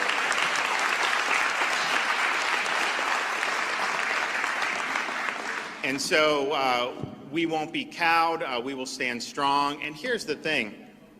At the end of the day, if the price of providing opportunities that can last a lifetime for all the girls throughout the state of Florida, for ensuring fair competition for them, if the price of that is that we lose an event or two, you know, I would choose to protect our young girls every day of the week and twice on Sunday. And that's because the NCAA threatened not to hold these deals. So he just said, you know what? I would rather biological males not compete against biological females, and if that means that we don't get an event or two, so what? You know, DeSantis, the more I learn about him, the more I like him. Yeah. You know, we didn't know a whole lot about his history, but he's got quite a story to get where he got to as a governor. Really, I don't know. I didn't know all that. Yeah. I just like the breath of fresh air that somebody says. See, what bullies, there comes a day you have to say to bullies, no. We'll take events away. Okay. So what? You're sports. You think Florida is going to live and die on whether y'all have a championship, female championship here where you let biological males run or compete? You think that's going to be the end of Florida? Well, given some of the schools in Florida, the NCAA may need Florida worse than Florida needs them. Right, and that's what you got to figure out. Yep. But you get to this point that it's all become illogical, and where we have actually we now have moved ourselves into a world that somebody says, yeah, I think it's perfectly okay for a biological male to just declare to all of us he's a female and race against biological females. Well, and nobody just said, you know what, if that person wants to do that in their own private life and pretend to be a woman or think they're a woman, you know, we need to show them compassion, and we can certainly be kind about it. But the competition thing is kind of a common sense issue, so that won't be allowed. Well, look at the places it's already been tried. You had the trans athletes dominating, breaking all records. They're winning. You got a weightlifter coming to the Olympics as a male. But Rick, think about this. In your desire to be fair and to let everybody in, you have now discriminated against a larger group of females. Yep, right. True. And that's what's so... You're picking winners You're and losers. talking about tone deaf in this. Yeah, you are picking a winner. You got to pick a winner and loser here, and you have picked trans athletes over females. Yes, you have. And, you know, I just don't think that's fair. And somebody needs to just say that. Yeah. Where's the advocate for women that stands up and says, so let me be clear. We've decided that a transgender woman has more standing than a biological woman. Yeah, exactly. And for all the people who have fought court cases, raised money, fought legally in the courts for Title IX so that girls would have an equal footing, it's all being destroyed. It's flushed right down the toilet. And that group is not standing up to fight. That's what's so strange about it. Yeah, some of them are trying to, but at least DeSantis says, I'll be an advocate for you. You know, because they can't find any advocates. Fight the way you did for Title IX. Right. Fight that way again, because Title IX will be forgotten. I mean, it will be non-existent after this. It ain't going to matter. I don't know how to break this to you, because I'm going to call it like it really is, not in this fantasy, fake world we live in. Men have just come into your sport and took it over again. They've put you back in your place. Even you know what men are saying? We'll even be better women. Yeah. And you're really getting them out. Yeah, and y'all just going to let this go. And they're applauding they're applauding it. Yeah. Men have decided that we can even be women better than you can. Yeah. Oh, wow. Take that to the pot and have a smoke. You firing them up now. Well, if y'all want to sit and let it go, let it go. It's common sense. I mean, this is just logic. I mean, you know, it's like me, these people we sit, I mean, I can't just pretend to be something. Everybody go, well, good for you. Why do we not I can do that in my own males? house. Why do we not have males in female sports now? Because it's not fair. Right. Exactly. Right. Because of the muscle mass and the physical difference. So if we're going to have a separation based on gender, then why are we not having a separation based on gender? If you want to have trans have their own division, that's fine. That's fine. Do that. But don't put them in the girls category. You can have, let's go watch the Trans Olympics. Okay. There you go. Fine. But I mean, have three categories, but hey, don't move not them going to get a lot girls. of viewership from me, but that may be some people's thing. No. You know, it's unbelievable. There's a reason that female sports are set up differently than men's sports. There's a reason for that. In golf, why are the female tees further up than the male tees? There's a reason for that. Why is that? Why don't we allow males in the WNBA? There's a reason for that. We're just trashing that reason now for a very small number in a political cause. Rick and Bubba, Rick and Bubba.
the gravy, please. Rick and Bubba, Rick and Bubba. It's 9 minutes to the top of the hour. The Rick and Bubba Show, 866-WE-BE-BIG is the number.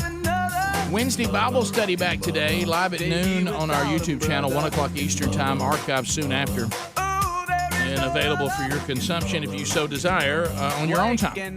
So catch that again today. All right, so Greg, we're going to need you to weigh in on this. NASCAR slowing cars on super speedways for safety. Oh, here we go again. After the Logano scary Talladega crash. Yeah. No, did we get somebody up in the stands again? Nah, he just flipped over. Well, then. Going close to 200, it looks like they're going to slightly change the restrictor plate, huh? Yeah, it's to slow them down. Yeah, we'll slow them down. Whoa. Again. Well, I thought we put those deals to set the car back down on there. Yeah, but I guess flaps the speeds are getting back a little high again. Well, I told Bubba, the problem is if you keep slowing them down too much, you're not going to have to worry about hurting anybody because if a car goes in the stands, nobody will be sitting there. That's a good point. And they're already losing huge fan base. You know what it is? I don't think it's the fact they're going to slow them down a mile or two.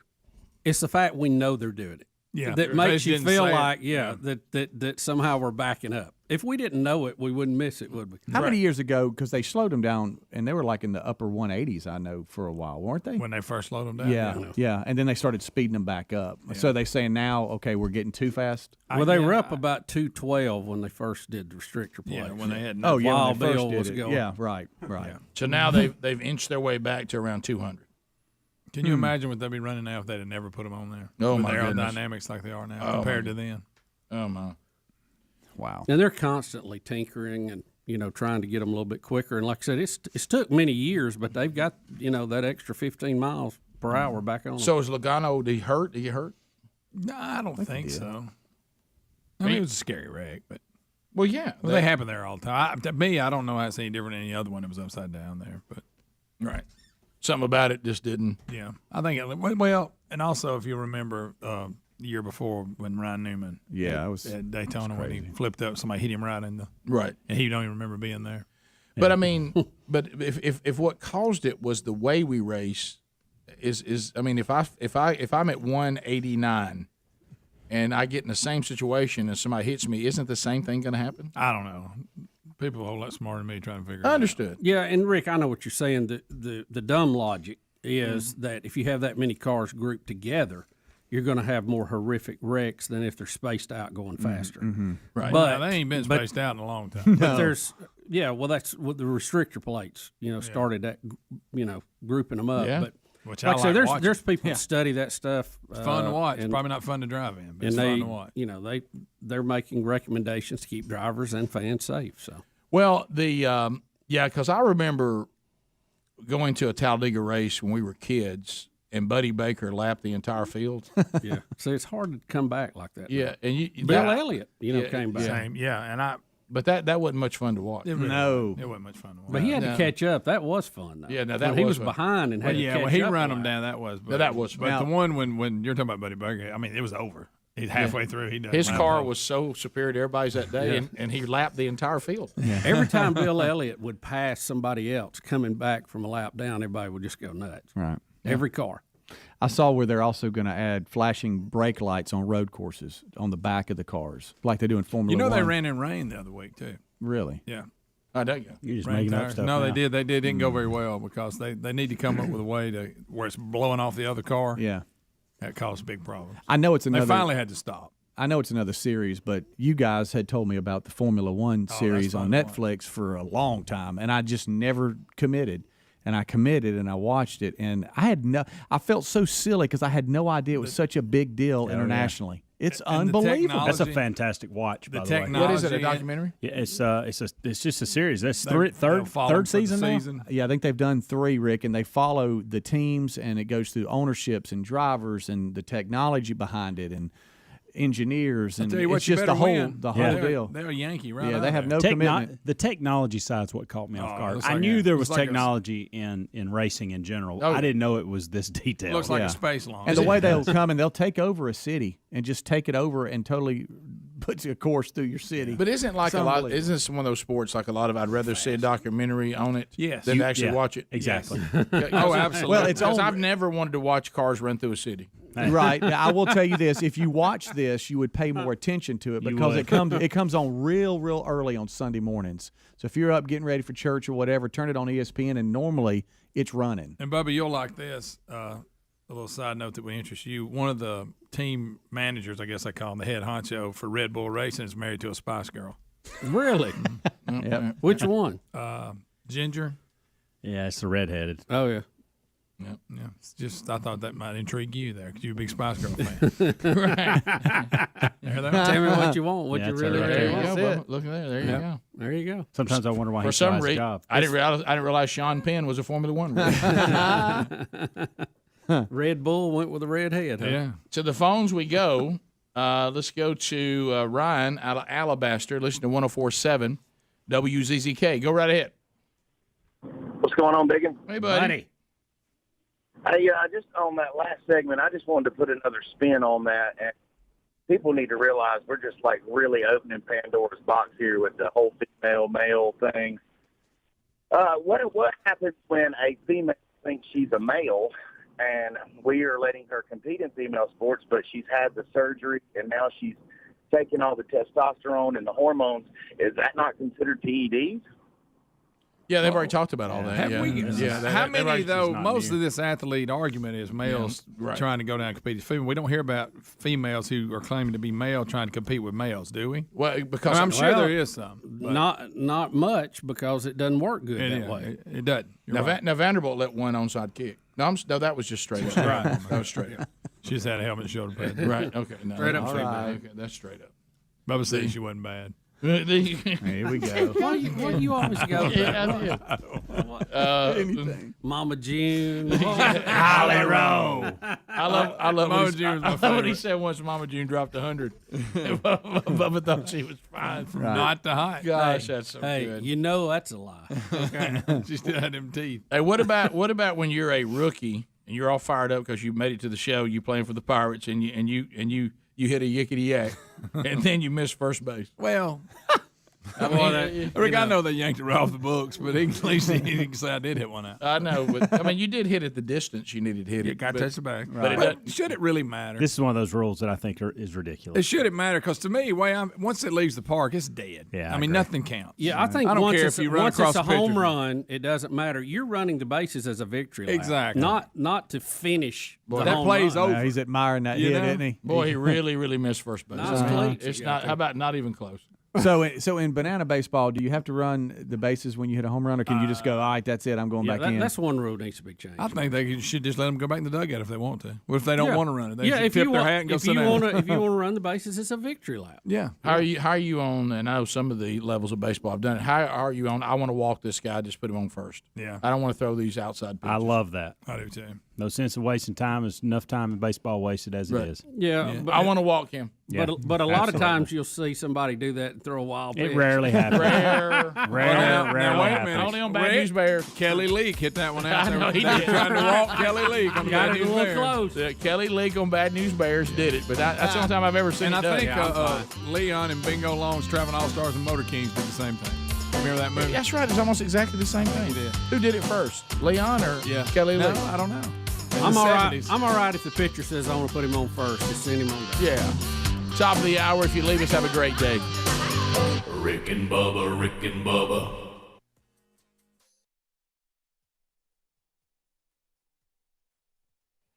Hey, thank you for watching Rick and Bubba live on our YouTube channel. We're here live every Monday through Friday. Be sure to subscribe and hit the little bell for notifications.